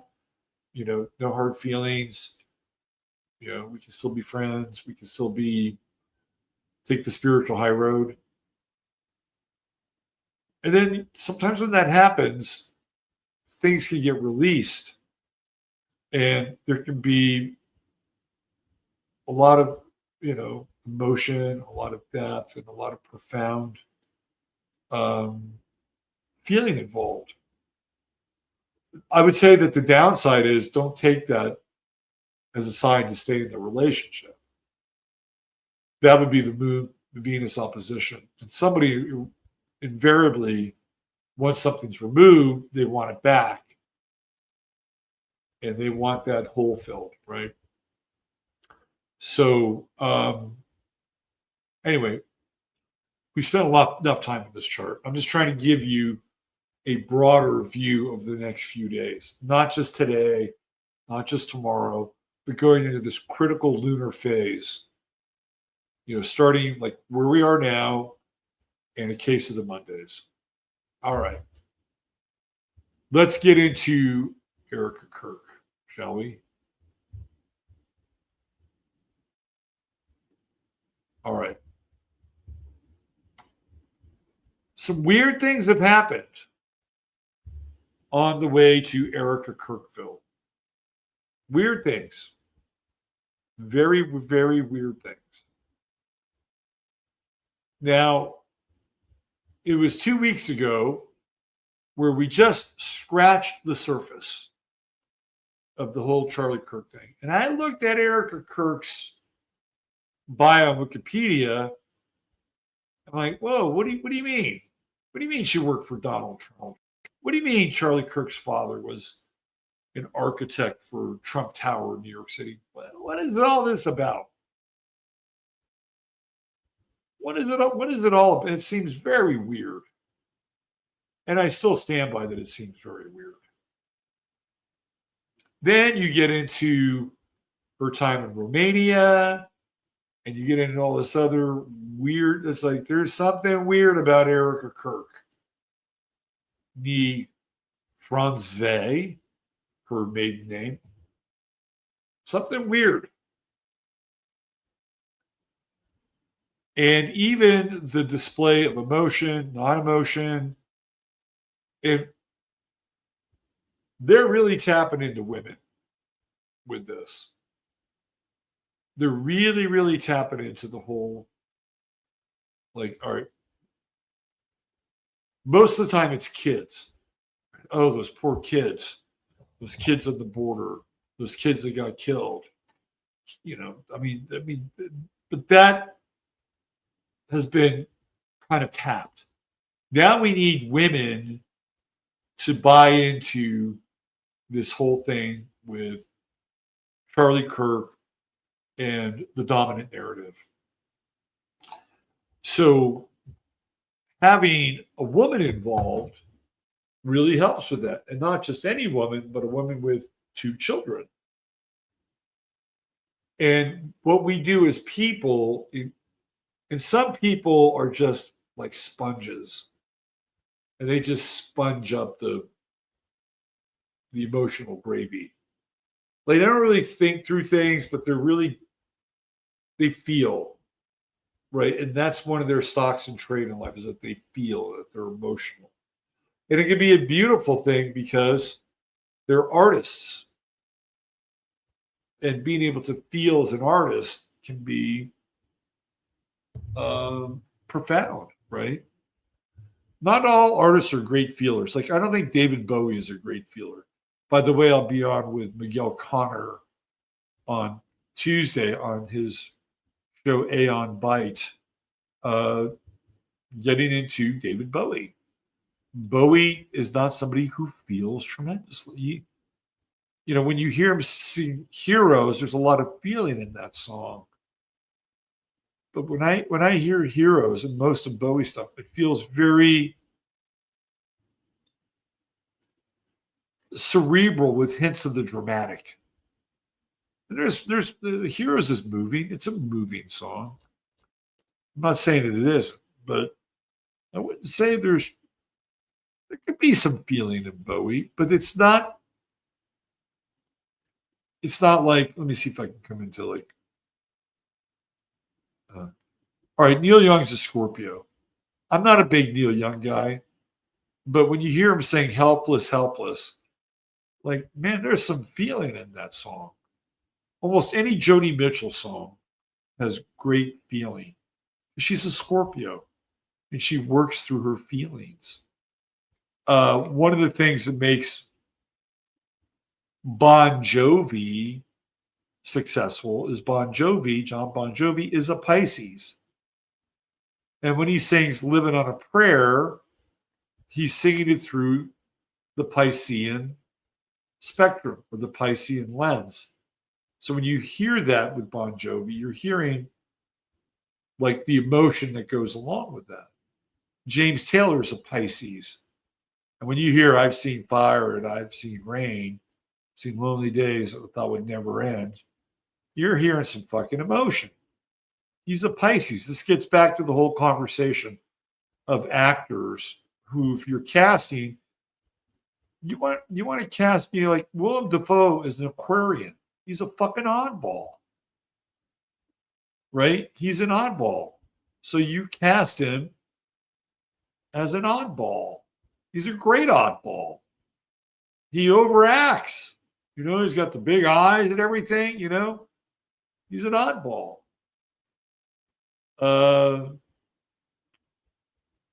What's his name?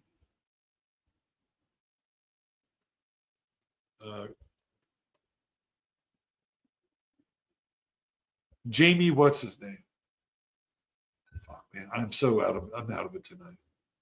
Sorry, I had a case. I had a case of the blows. Jamie Foxx. Jamie Foxx is a Gemini.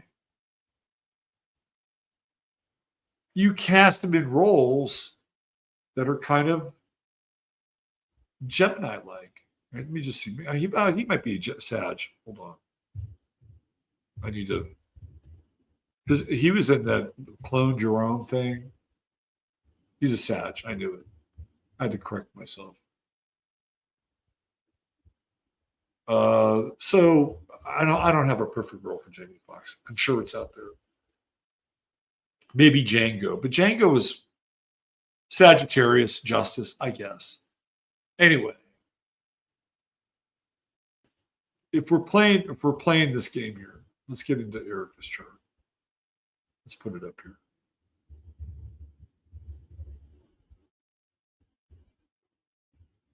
There we go. Hold on.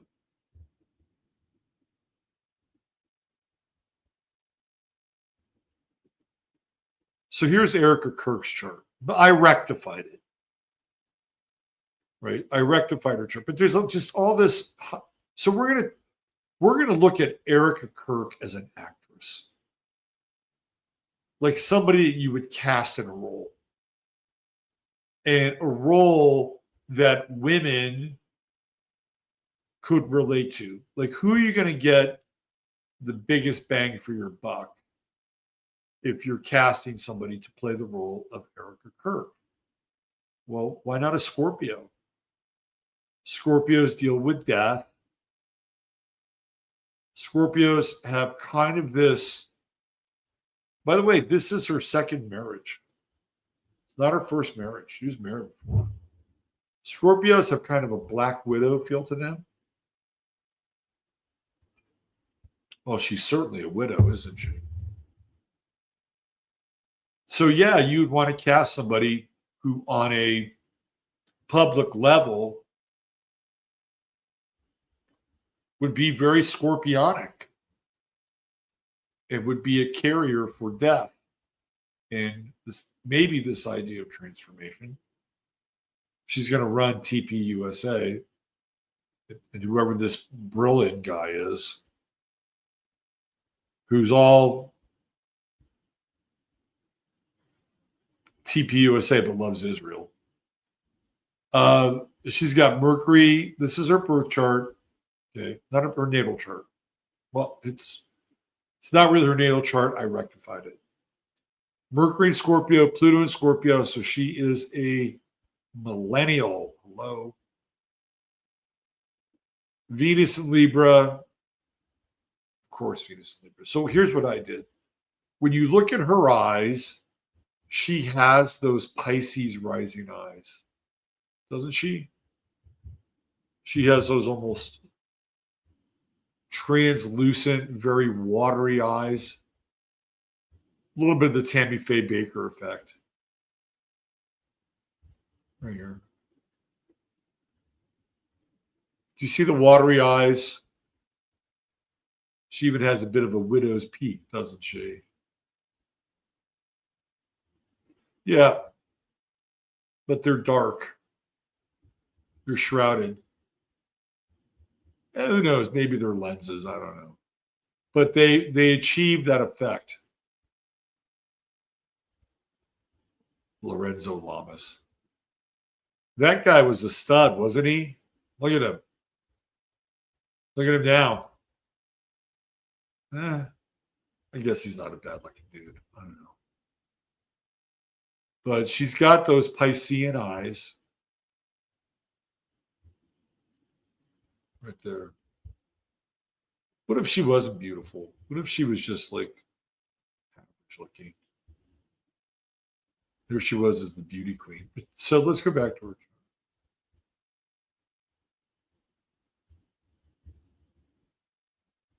So I got her as Pisces rising and an intercepted house with Mars in Aries and the moon in Aries. Now, when you read about her biography, she was a hell of an athlete growing up. All state volleyball, all state basketball. And her mother cut her hair like a boy. Now, Mr. E, who does the transvestigations, says that she is a M2F tranny. Now, I can't go that far, but I'll tell you that if we use this chart rectified with Pisces on the ascendant and an intercepted house with Mars and Aries, there's something we don't know about Erica Kirk. It's hidden behind the veil here. This is the veil right there, 27. And this would also place Neptune and Saturn right in this pocket, right? So Erica Kirk has Neptune conjunct her natal Mars. Interesting. And she's very forceful. Remember the story where she goes to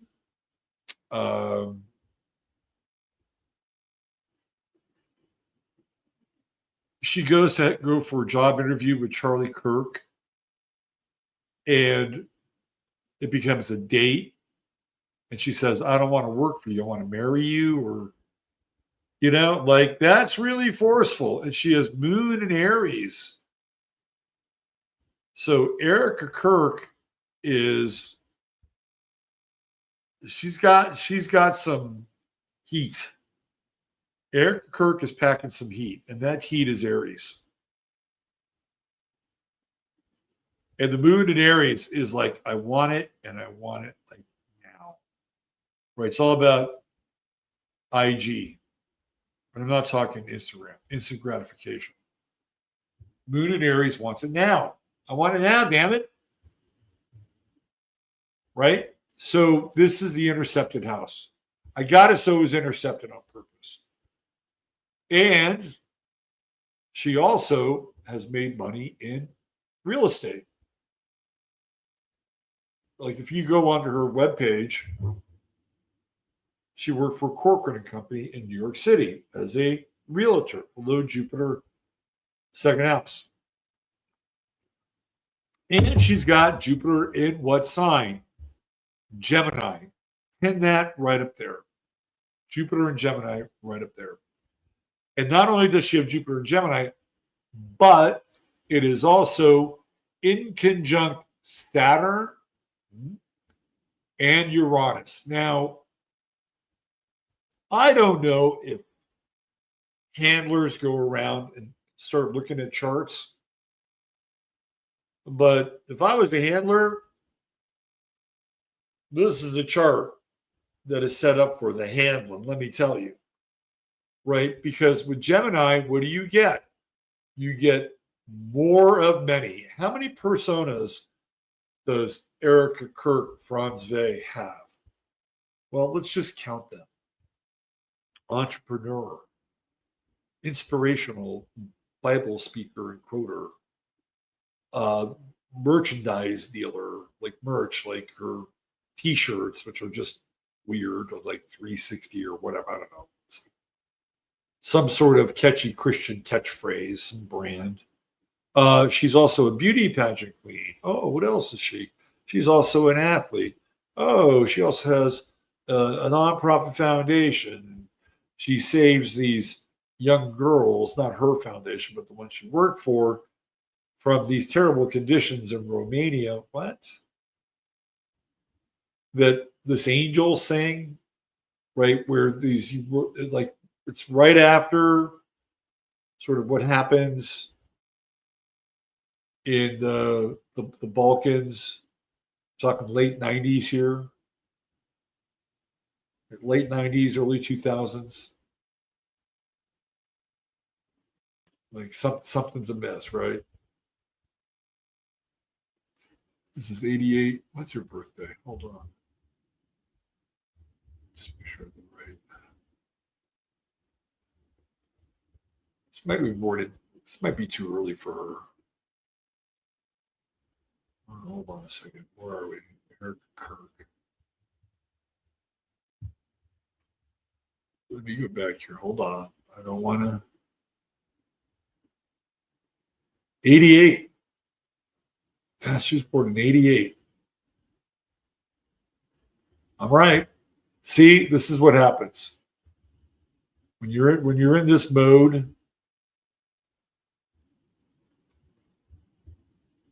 Like, I just can't take anything for granted now. I got to make sure I'm get the right shit. So it's the right shit. Yeah, I mean, in conjunct Uranus, in conjunct Saturn, Jupiter. She's got all these personalities, all these things she does. What doesn't Erica Kirk do? And I don't mean to be hard on this person. I think there's a reason why I have all these monarch butterflies. I think she is a monarch actor. That's what I think. And it's Jupiter and Gemini, and it's the opposition to the sun, and it's these weird inconjuncts that if you're looking for the back channel, the Erica Kirk, it's in her chart, and it's right here. Right there. Now, again, the reason I chose this time as well, because she was a realtor, made money, still, I guess, has her license, whatever. Charlie Kirk, he's a Libra. He's over here. Hi, Erica, I'm over here. I'm in your 7th house. And my sun is conjunct your Venus, and all my Libra stuff is over here. And Charlie Kirk has Mars and Scorpio. Right? He's got his Mars and Scorpio over here. So let me just make sure I got Charlie Kirk's right. I don't want to look at it now. But he's over here. He's a Libra. So he's in her 7th house. That's part of the rectification process. Now, again, if I'm correct or close, and we'll just go with this, whether or not I'm completely over the target, we know she's a Scorpio. And we know also that through the Jupiter opposition, there is an amplification of these scorpionic qualities in her. So when you see, like, I'll be honest, right? Like, I'm going to show you a video. I'm going to play you a video of her in that Emerson Drive song, My Kind of Crazy. She's sexy. Erica Kirk is sexy. This is Erica Kirk a few years ago, but she's still sexy, right? I mean, if we're having a conversation here. But she was young, right? Like, you're like, wow. And that's the amplification of Jupiter with the sun in Scorpio. It amplifies that. It's on the other side of it. And good luck corralling. I would say just in general, good luck corralling this woman. This woman is not corrallable. Now, she wants relationship and contracts. Hello, Venus. Right? But she's working deals. Or the deals are working her, one or the other. Mars Saturn squared, nobody's going to tell her what to do, generally speaking, unless, of course, it comes through the program. And Mars Uranus square as well. Also, Mars Neptune square. There's the malleability with the Mars Neptune square. There's also an addictive process that goes along with Mars Neptune squares. What is the person addicted to? And I also felt like with the true node in the 12th house, in Pisces. She's going through a nodal return. Did you notice that? So she's going to be at her highest strength with this nodal return. Not quite there yet, but it's getting close. She's 5 degrees away from her nodal return. Lots of water. Again, if you're looking for somebody who can amplify feeling, especially something around death, and the whole idea is that we're using astrological science as like casting themes. She's your girl. This is your woman. You say, well, it just works out that way. Yeah, maybe. But this is your woman. She's the one. She's going to get you most intensely captivated by this idea of death. And not just any death, but hello, Aries, a sudden death. Squaring Uranus, like your husband, your family, your children. Your children are there, but the structure you've had is completely taken away from you very, very quickly. Do I trust this person? No, I don't trust this person. Why do I not trust this person? Because a lot of what I see in this chart is very transactional. You get that with Libra. Libras are very transactional. If you, and look, I'm not going to lie. I've got Moon, Mercury, and Venus in Libra. I can be very transactional. Okay, you get this, I get that. You get this, I get that. I mean, it's just the way it is. And when everybody gets what they need, everything's fine. And so Venus and Libra, well, why we want to, and she's beautiful, right? You know, Venus conjunct Spica. She's beautiful. She's got the beauty thing. She's a beauty pageant girl. But again, with the moon in Aries, it's kind of like, I want what I want. And so I'm going to figure out a way for it to be transactional. But at the end of the day, Erica Kirk, I guess she'll be Erica Kirk now. She gets what she wants.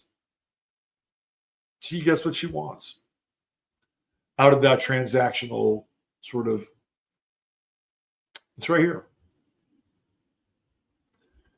Okay, I feel like, do you know the term hypergamous?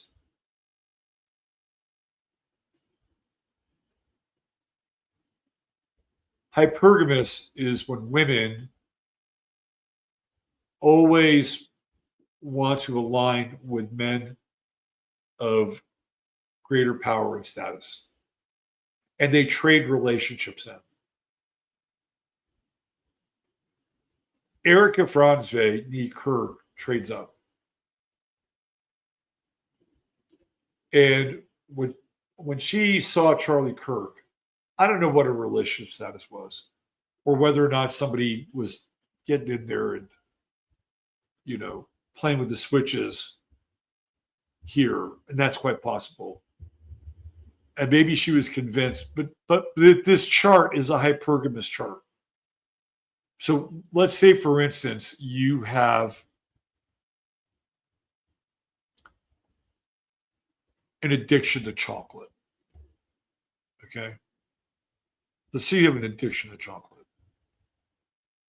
If you were going to be tweaked and they're going to get into the screws of your brain and do all the dark, weird MK Ultra shit, being addicted to chocolate or having some predilection for something would make it easier for you to be swayed by the programming because you have that addiction or predilection. So they would actually use something like chocolate in order to get you to be much more like, so for instance, let's say you like chocolate, and let's say there was some Willy Wonka programming. Like they got a Willy Wonka, they do have this shit, right? They have Little Red Riding Hood programming. They have Wizard of Oz programming. They've got all the Disney stuff. Well, what about Willy Wonka? So let's say you love chocolate. And you go, Oompa, Oompa, Oompa, my. Who doesn't know Oompa, Oompa, Oompa, my Lou? Right? That would be a key. That would be a key. And you would associate that with the movie, and you would associate that with your love for chocolate, and it would be easier. Who doesn't love Cinderella? Or who doesn't love Little Red Riding or Snow White? Snow White's another program. Or who doesn't love Dorothy and Toto and The Wizard of Oz? They love it. People love it. So, especially with girls, and if you're in that world with that kind of age group, because it's young, you would use something like that. So she's hypergamous. She's always in this chart, she's always willing to negotiate up. I'm just telling you. Right. So again, if we're in MK Ultra territory, and you're saying, well, why are you going there? Because I'm going to show you in a second. That the hypergamy would play a role.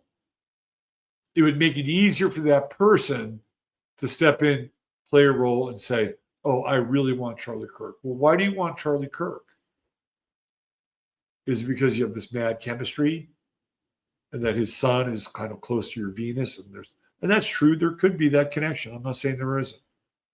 You put Charlie Kirk's Libra planets, and they're over here in this chart that I've created based on the rectification. But Charlie Kirk was a rising star, and he was younger than she was. About 4 years younger. So she looks at Charlie Kirk and she goes, I'm trading up. It just makes it easier. This is what I'm talking about. She's already got it. Right? She already has the hypergamous opposition. Why? Because she wants it now. And this is the renegotiation of the contract. Well, I found somebody who has more status. I like this person better. I feel better when I'm around this person. Why? Because this happens all the time. This is why young women find rich men. They are hyper rich older men. Why do you think Jordan Hudson's with Bill Belichick? Because he's got a great body? No, you take off his hoodie, and he's like a more user version friendly of the Michelin Man. I kid you not. She's with Bill Belichick because Bill Belichick has status. He's the winningest coach in football. He's got Super Bowl rings on every hand, and he's got a shit ton of money in the bank. She's making her call.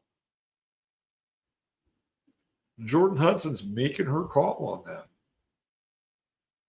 That's a hypergamous relationship. So she has this naturally in her chart, right? Mars in Aries. Let's go back here, and it's in a trine with her sun. So she has she has a very strong sex drive. I can tell you that. This woman's got a strong sex drive.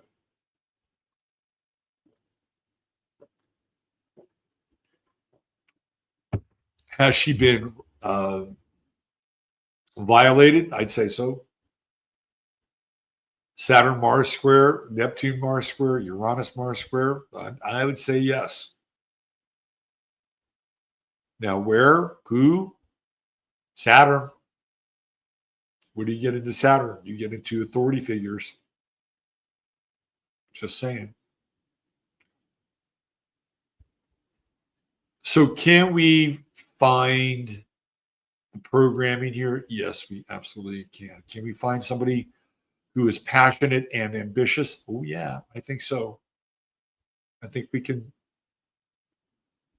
park our car there for sure. Right? And Chiron in Cancer. Go back to when she was 5 years old. 3 to 5. That's when the creation of Erica Kirk started. All right. So what I'm going to do now is I'm going to play you the Emerson Drive song, which you can find on YouTube. YouTube has it.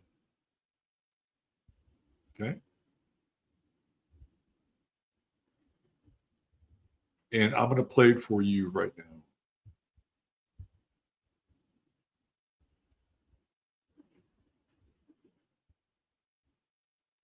Let me see.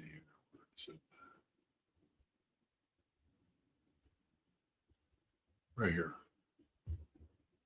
All right. Hopefully they still have this up here.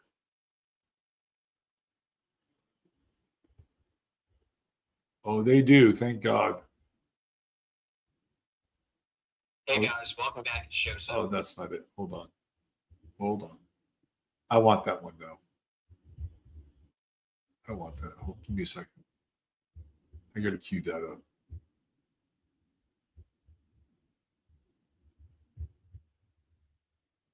Okay.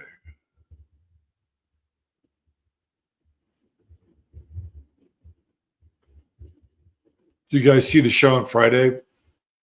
Did you what did you think about the my dialogue with the Christian? Looking back on it, I wish I'd had a bit of a different. Wish I had a bit of a different.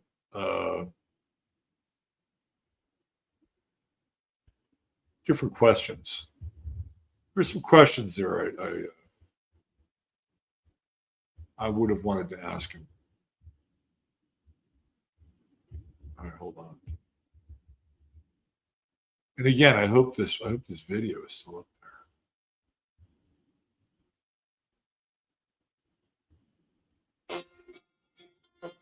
there. Praise the Lord. Praise the Lord.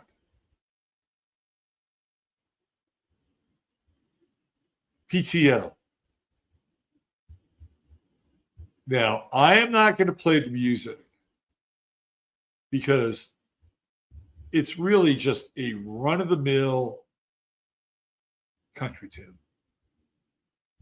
And that way I don't have to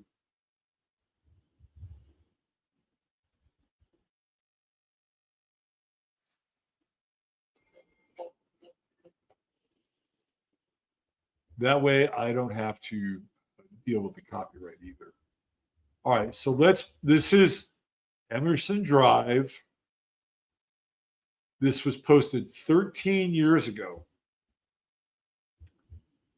13 years ago. Okay. My Kind of Crazy, starring Erica Kirk. If you haven't seen it, get ready. You are going, I'm going to slow it down just a little. Let's go 75. And here we go. Remember, this is Nashville.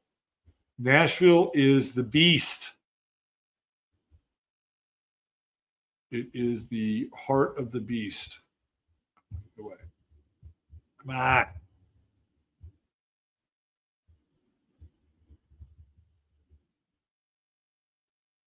Okay, My Kind of Crazy. There she is. Okay. Now, that is sex appeal, but also there's nobody behind those eyes right now. And she's wearing this white veil. She's getting picked up by her cowboy boyfriend, right? And then we're just going to get, okay, she's got a tattoo. She's sauntering on up in her little cut up blue jeans. And he's like, oh, yeah. Let's see. All right, so they're playing in where? Las Vegas. She talked to Jesus every morning before it starts. Hates away, drives, but loves her car by the river. Listen to the AM station.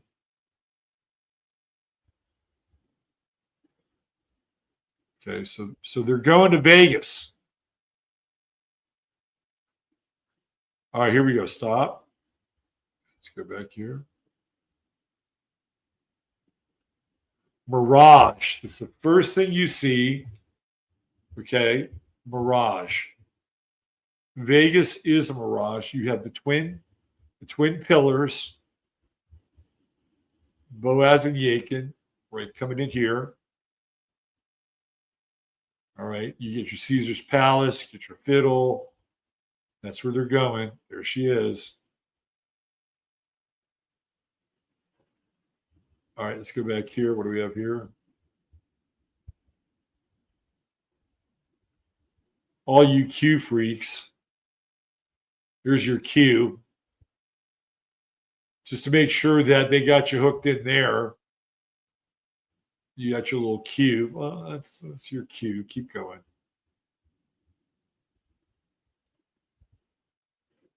There's Caesar's Palace. He's like, oh, yeah. Oh, I can't believe it. I just can't believe I'm with this girl. No, you can't.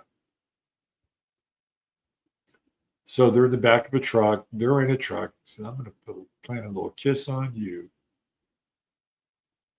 Right? Got the red Ford pickup. She's just a girl with her hair blown. There's Las Vegas. Where did they shoot Snake Eyes? Las Vegas.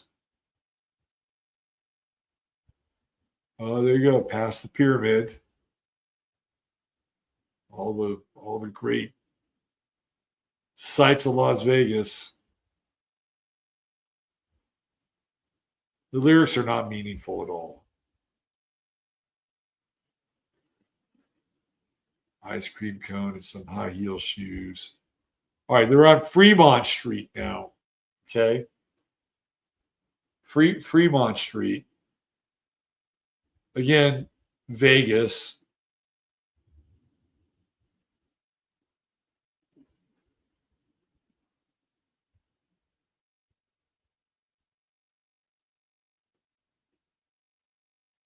Oh, look at that. Oh, bright lights, big city. Oh, wow. It's magical. We're in Oz.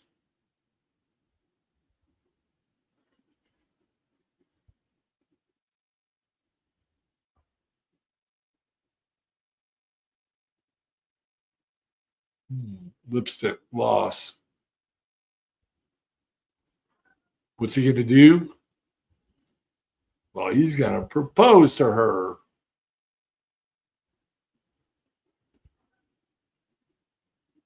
I've been there, done that. I had that Vegas experience.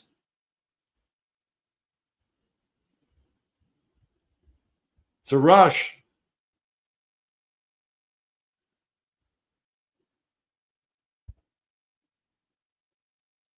Oh, here they go.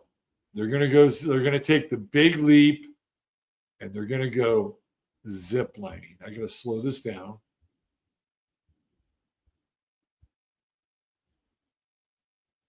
Let's slow this down a little bit. Here we go. We're coming up on a very important moment here. There she is. Oh, look at that. 9:10. Right there. That is the day Charlie Kirk got shot. Fremont. Now, there's this connection with Freedom, which is on Charlie Kirk's shirt. Right. So now we have this, but look at that right there, 9:10. And that's Erica in the background right there. That's her. Hello. She's got 9:10 and Fremont. Remember, this is where Snake Eyes was filmed. And this is, and the character Snake Eyes was Charlie Kirkland. and he had shot in the neck. Here we go, more Fremont Street. Look at that. Oh, yeah, Las Vegas sightseeing. Hi, everybody. There's the band. Oh, we're just in love. So he's like, hey, this guy's okay, but I'd rather be with you. Sounds like the country, looks like the city. I'm marching along to whatever rhythm drum she plays me. Oh, yeah, dance to her tune. She's my kind of crazy. Crazy. All right, now we're at the wedding chapel, which is a church, right? And that brings us to the last name of Kirk, which means church. And they're showing up there. They're going through the drive-through. Honey, oh, there's Elvis. Oh, my God, I can't believe it. We're getting married. I didn't do the drive-through. I actually got out of the fucking car. Oh, yeah, we're married now. That's my kind of crazy.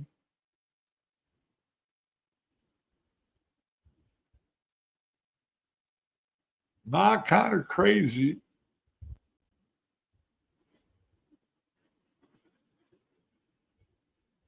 And then they go back to their nowhere lives where she'll eventually cheat on him and leave him for a guy that's got higher status. Emerson Drive. Emerson Drive. Not kind of crazy. Now, what's interesting here is that this is Ogden Street, right? You guys see that? Ogden. Does anybody know where Tyler Robinson was from?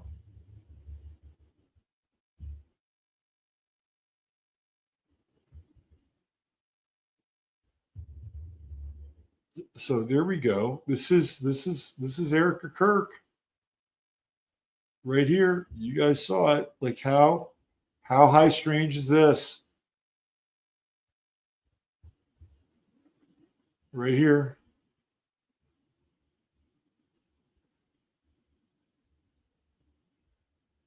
Let's take that zip line, honey. Let's take that zip line. Take it all the way to 910. I got more for you. Don't worry.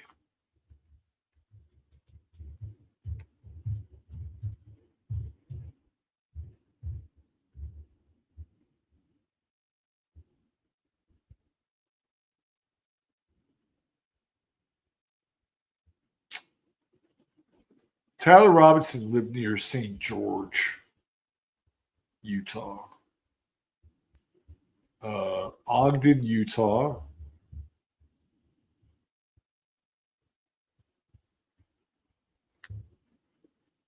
Let's see.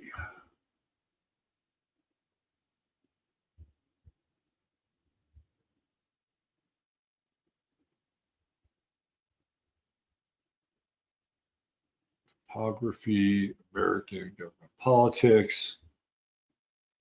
Yeah, let's see. Hold on. What do I know about Ogden, Utah?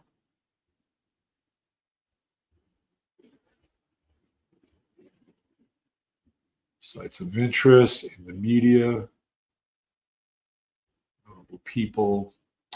Anyway, it's interesting that Ogden would be the final street. Of course, Utah would be the place where her husband would be part of a hardcore ritual. So last street you see there, Ogden, Utah, Ogden Street. Also, Ogden's airport is called Hinckley. Ogden Hinckley. And if the name Hinckley sounds familiar, it's because there is John David Hinckley, who is also another Manchurian candidate, right? Okay. So now there's this other video that I was going to show you guys. Again, some of you have seen it. And I'm going to, let me see if I can play this one.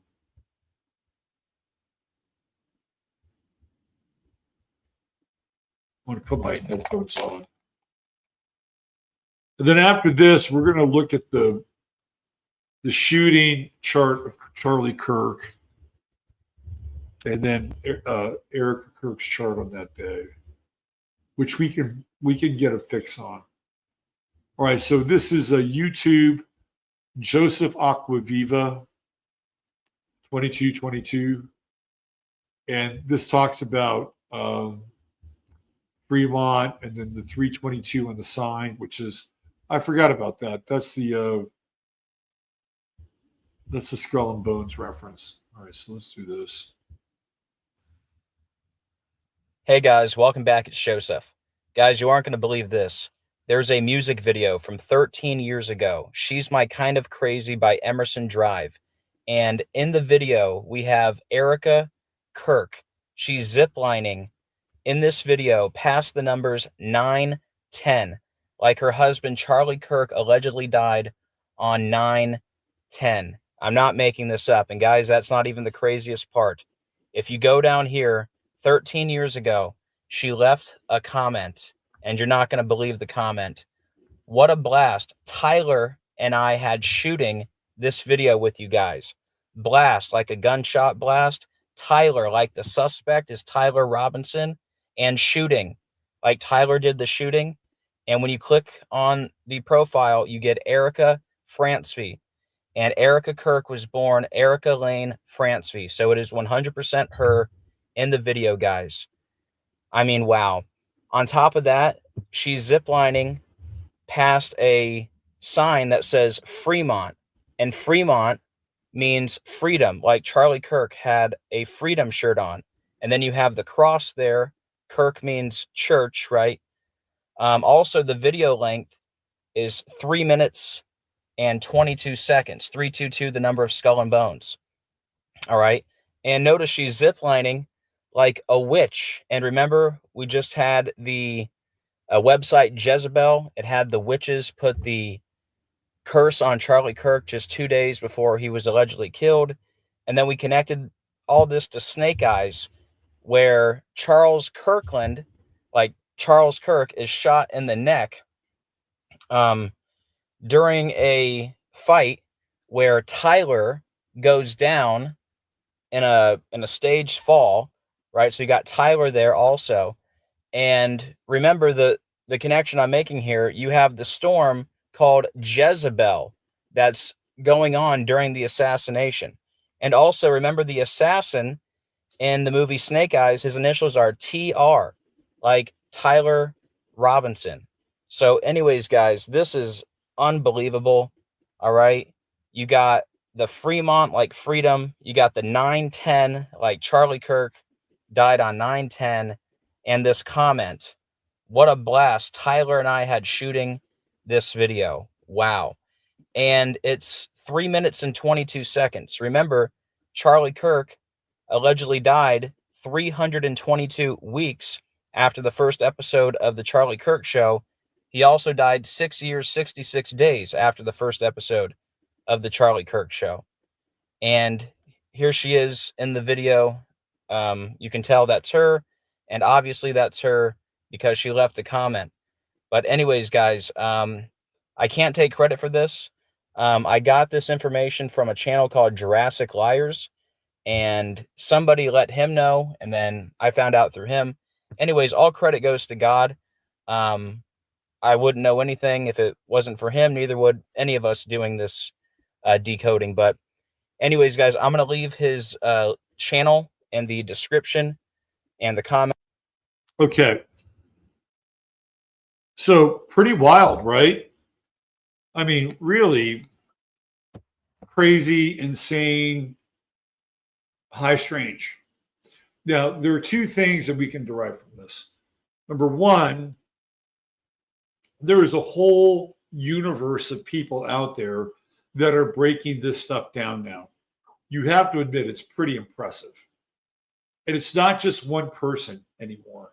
Like for a long time, there was always like Alex Jones. Alex Jones. I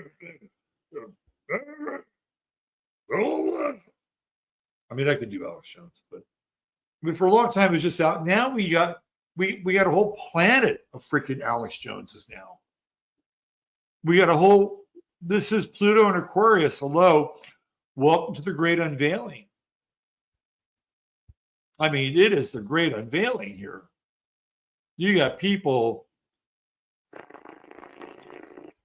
round the clock breaking this shit down in ways that are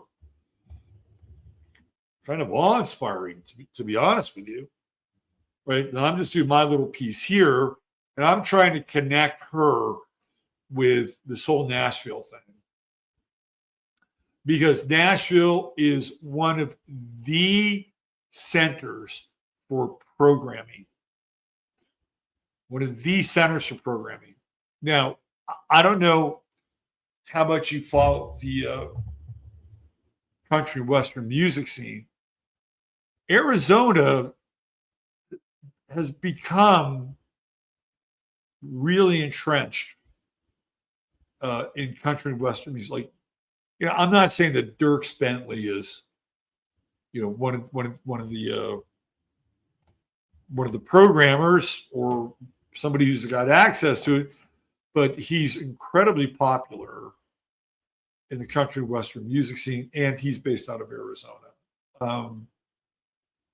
But it's not that far to get to Nashville. And like right now, you have Kash Patel and his squeeze, who is supposedly some kind of country and western music singer. And it just feels like Nashville has become this hive, even more than it ever was. Like if you go back, and I've talked about Kathy O'Brien. I'm not going to get into her here, but I've talked about Kathy O'Brien. The Mandrell sisters come up in Kathy O'Brien, Lee Greenwood, Chris Christopherson, Dolly Parton, and there's more. There's more. Nashville is one of the centers of mind control, and having these people kind of just go off and sort of play their roles as, you know, either country western sirens or handlers. Or another area is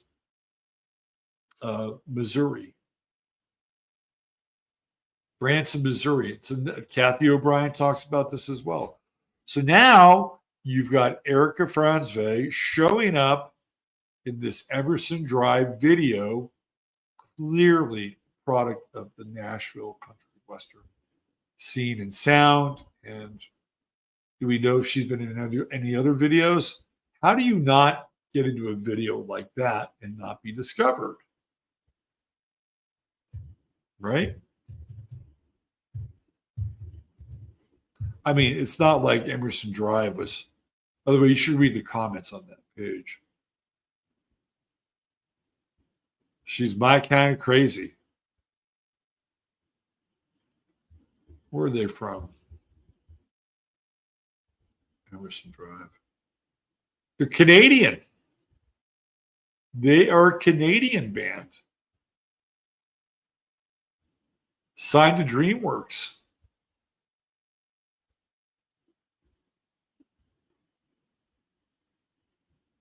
Name change, Nashville. In 1999, the band moved to Nashville in search of a record deal. In the process, they discovered that 12 Gauge was also the name of an American rapper. So they changed their name. They were 12 Gauge. Emerson Drive, which is related to the Emerson Trail. So they got to Nashville.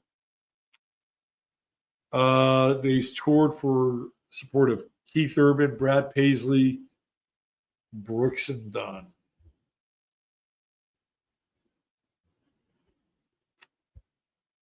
Brad Paisley is a Mason, by the way. There's another guy. Strange dude.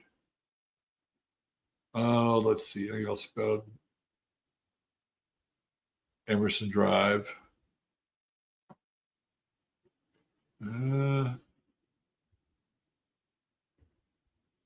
They were on a Big Machine. I think that wasn't that Toby Keith's label? Yeah, I think it was Toby Keith's label. They broke up in 2024. Well, you should read the comments on that video. Emerson Drive, My Kind of Crazy. You should read the comments. Go through it. Hell, I'll go over there for you. I'll read some for you. Let's take a look at those comments. It's blowing up. My Kind of Crazy is blowing up.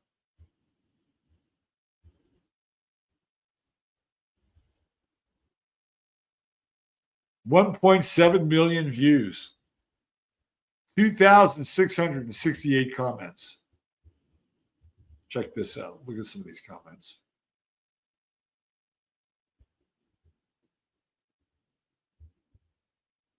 Guys, the cat's out of the bag.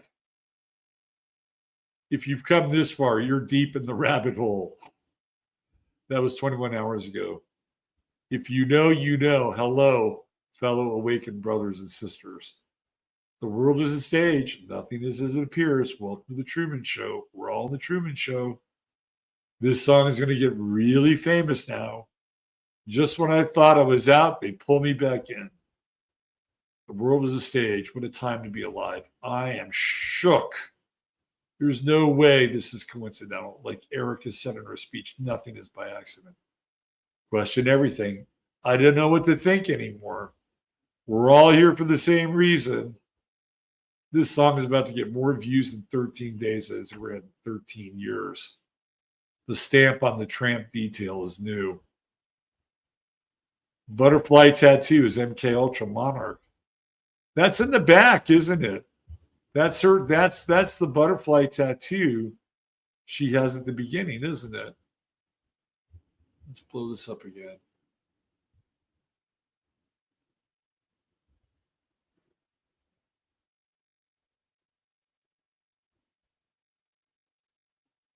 Let's see if we can find it.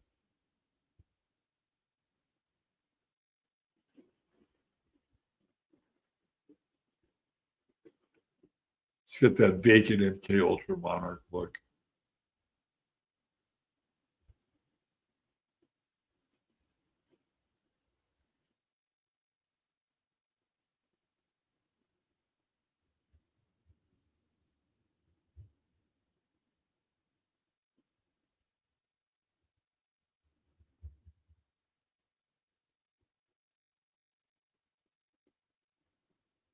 Right there.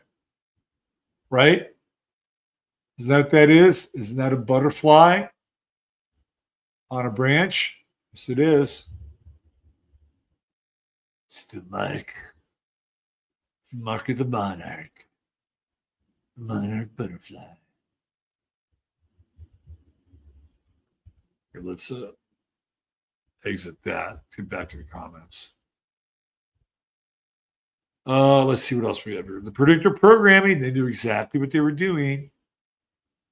Jesus Christ is the way, the truth, and the life. It's stuff like this that really feels like we're living in the Matrix. Yep, she one crazy deceiver. Video ends at 3:22.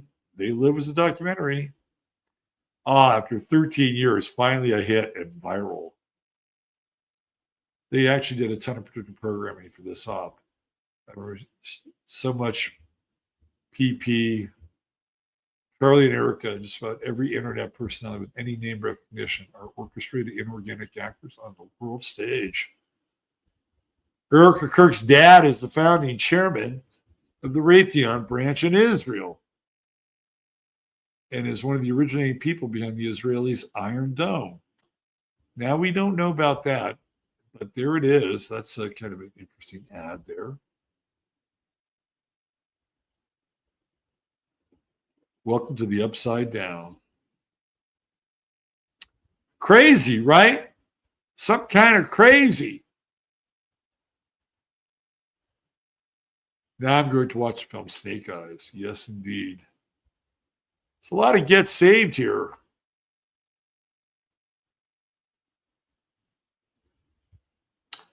The band is playing on the roof. I think that's a bit of a reach. Are we all in hell? That's a really good question. This is black magic. This is freaking people out.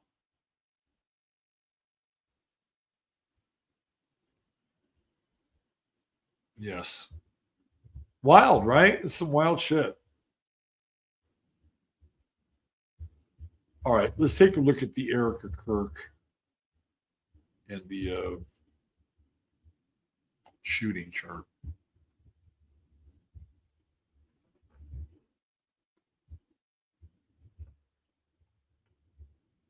Okay, so this is the shooting. Warren, Utah. Looks like Ogden, but not quite. 12:23 p.m. 9/10/2025. Look at where Erica Kirk's planets are. There's a black moon Lilith right there on the ascendant of the shooting. And there's Erica Kirk's Mercury right there conjunct Lilith, the Widowmaker. And then there's her sun. She's right in the first house there. Right in the first house. Venus-Mars conjunction. There's her Venus. There's Mars. Let's see. The moons are almost bang on. Right? That's her moon in Aries. Moon in Aries. Right? So moon conjunction. There's her Mars in Aries. Where Saturn. See, this is what we were talking about earlier. Now, that's her true node. Now, this true node is going to come down here. She's going to have her nodal return. And everything is happening in the 12th house. It's there, out there in the world for everybody to see. This shit isn't hidden. Like, this isn't in some movie theater, shopping mall, nightclub. No, it's out in the world. And there's her black moon Lilith in Virgo right on the south node and on the sun. And there's her south node right there on Mercury. Yep. This is crazy. And then her Jupiter is exactly conjunct Uranus. So we have this opposition. This is like matching moons, Venus, Mars, but to me, this is smoking gun city right here. Her Mercury's right there, right on. It's almost like where was she? Where was she during this event? She was there. Was she there? Her kids, even if they're, I don't even know if they're kids. They're her kids. We don't know shit. Like, how long did it take us to get to the fake Obama kids? Quite a while. Quite a while. Yeah, and this black moon Lilith, now we know what this is about. It's about her. Right? Like, oh, interesting. And her Pluto in the 12th house, just lurking back here. Very interesting. Very interesting. Yeah, if I had any like fingerprints with this, it's here. Did she know this was going to happen? Or is she just like that partitioned, that this is how this all goes down? and that she's still in this partitioning. I don't know. I don't know where. I do know she's hypergamous. I can tell you that just based on her chart. That much I know. But how much she's conscious and aware of all this, I can't tell you. I think if those things are already there in the chart, I think they make them easier to program. That's what I think. So her moving on to the next version of Charlie Kirk, I think will be easier because of that kind of hypergamous nature, right? This Venus moon opposition. It's just easier for her to move on.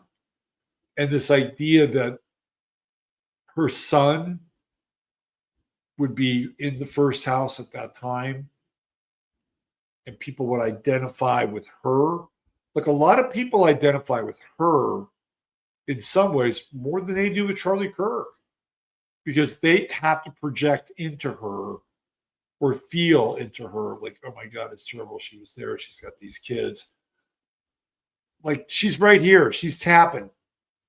She's tapping that emotional circuit. She's the one that taps it for other women. But then how much of this is she really feeling and how much of this is just part of the program? That's why it all feels strange. That's why I use the word high strange or the words high strange, because it's like, what the fuck is real about this? Or this person and her. I don't know if her father works for Raytheon. I mean, I just read that on a YouTube page. He might.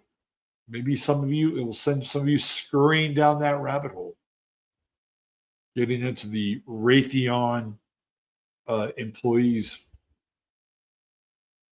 directory.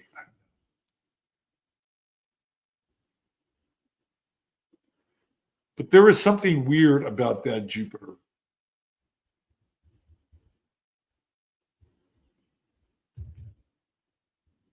In Gemini, there's something weird about it.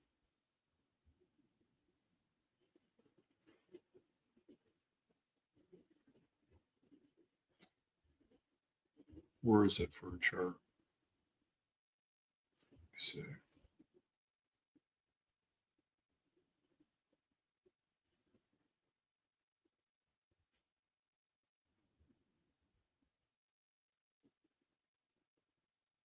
Yeah, her Jupiter is at 1 Gemini, which is, this is really interesting. Let me throw this up here.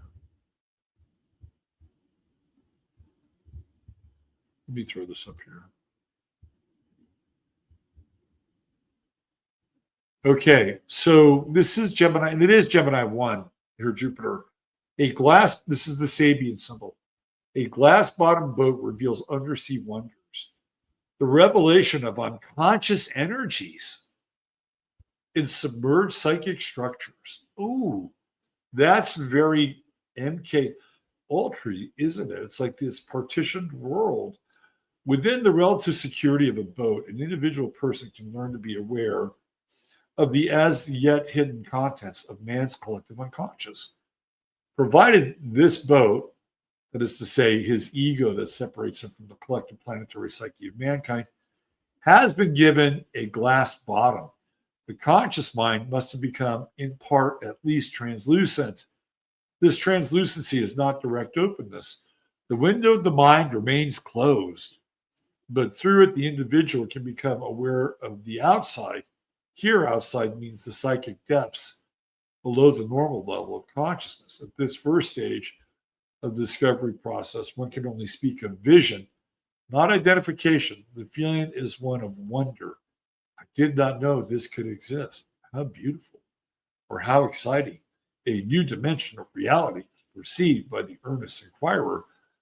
It could also be the revelation that there are other hidden parts of the mind that the individual then becomes aware of. Interesting. Well, I think we've gone down a rabbit hole here, and I hope that at least looking at her chart in my version of it, the rectified example of it, and some of this other weird and look, it's not going to abate. Like, reality is going to have a lot of chutes and ladders like this, and it's going to take us in weird directions, really weird directions. And as we scurry around and try to put these pieces, look, I think Charlie Kirk is gone. Whatever you think, I think he's gone. I think they killed him. I don't think there is a trap door. I'm leaning either into Palm Pistol Guy or the latest, which is the exploding Lav Mike, which, based on the exploding pagers, works better for me than some patsy who doesn't even know how to shoot a gun, where the scope is on backwards. Like, that doesn't really work. For me, exploding Mike works just as much. Okay. I'm out of here. Let me just go through some of the comments. Let's see what we got here. Go to the end here.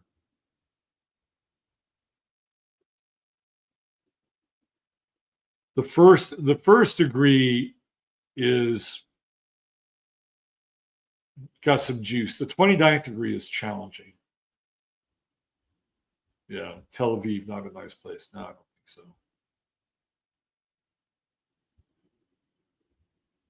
3 hours. All right, let's go. I'm done. You guys have been a great audience, even though I didn't interact much with you. And sometimes it's good because you can do your own thing. All right, I'm out of here. Take good care of yourselves. Use your head in order to discern what's real, your heart to set what's possible. I'm Robert Phoenix. Take good care. Treat each other well. Don't forget to like, subscribe, all those things that you're supposed to do. Pump the algorithm. Leave a comment.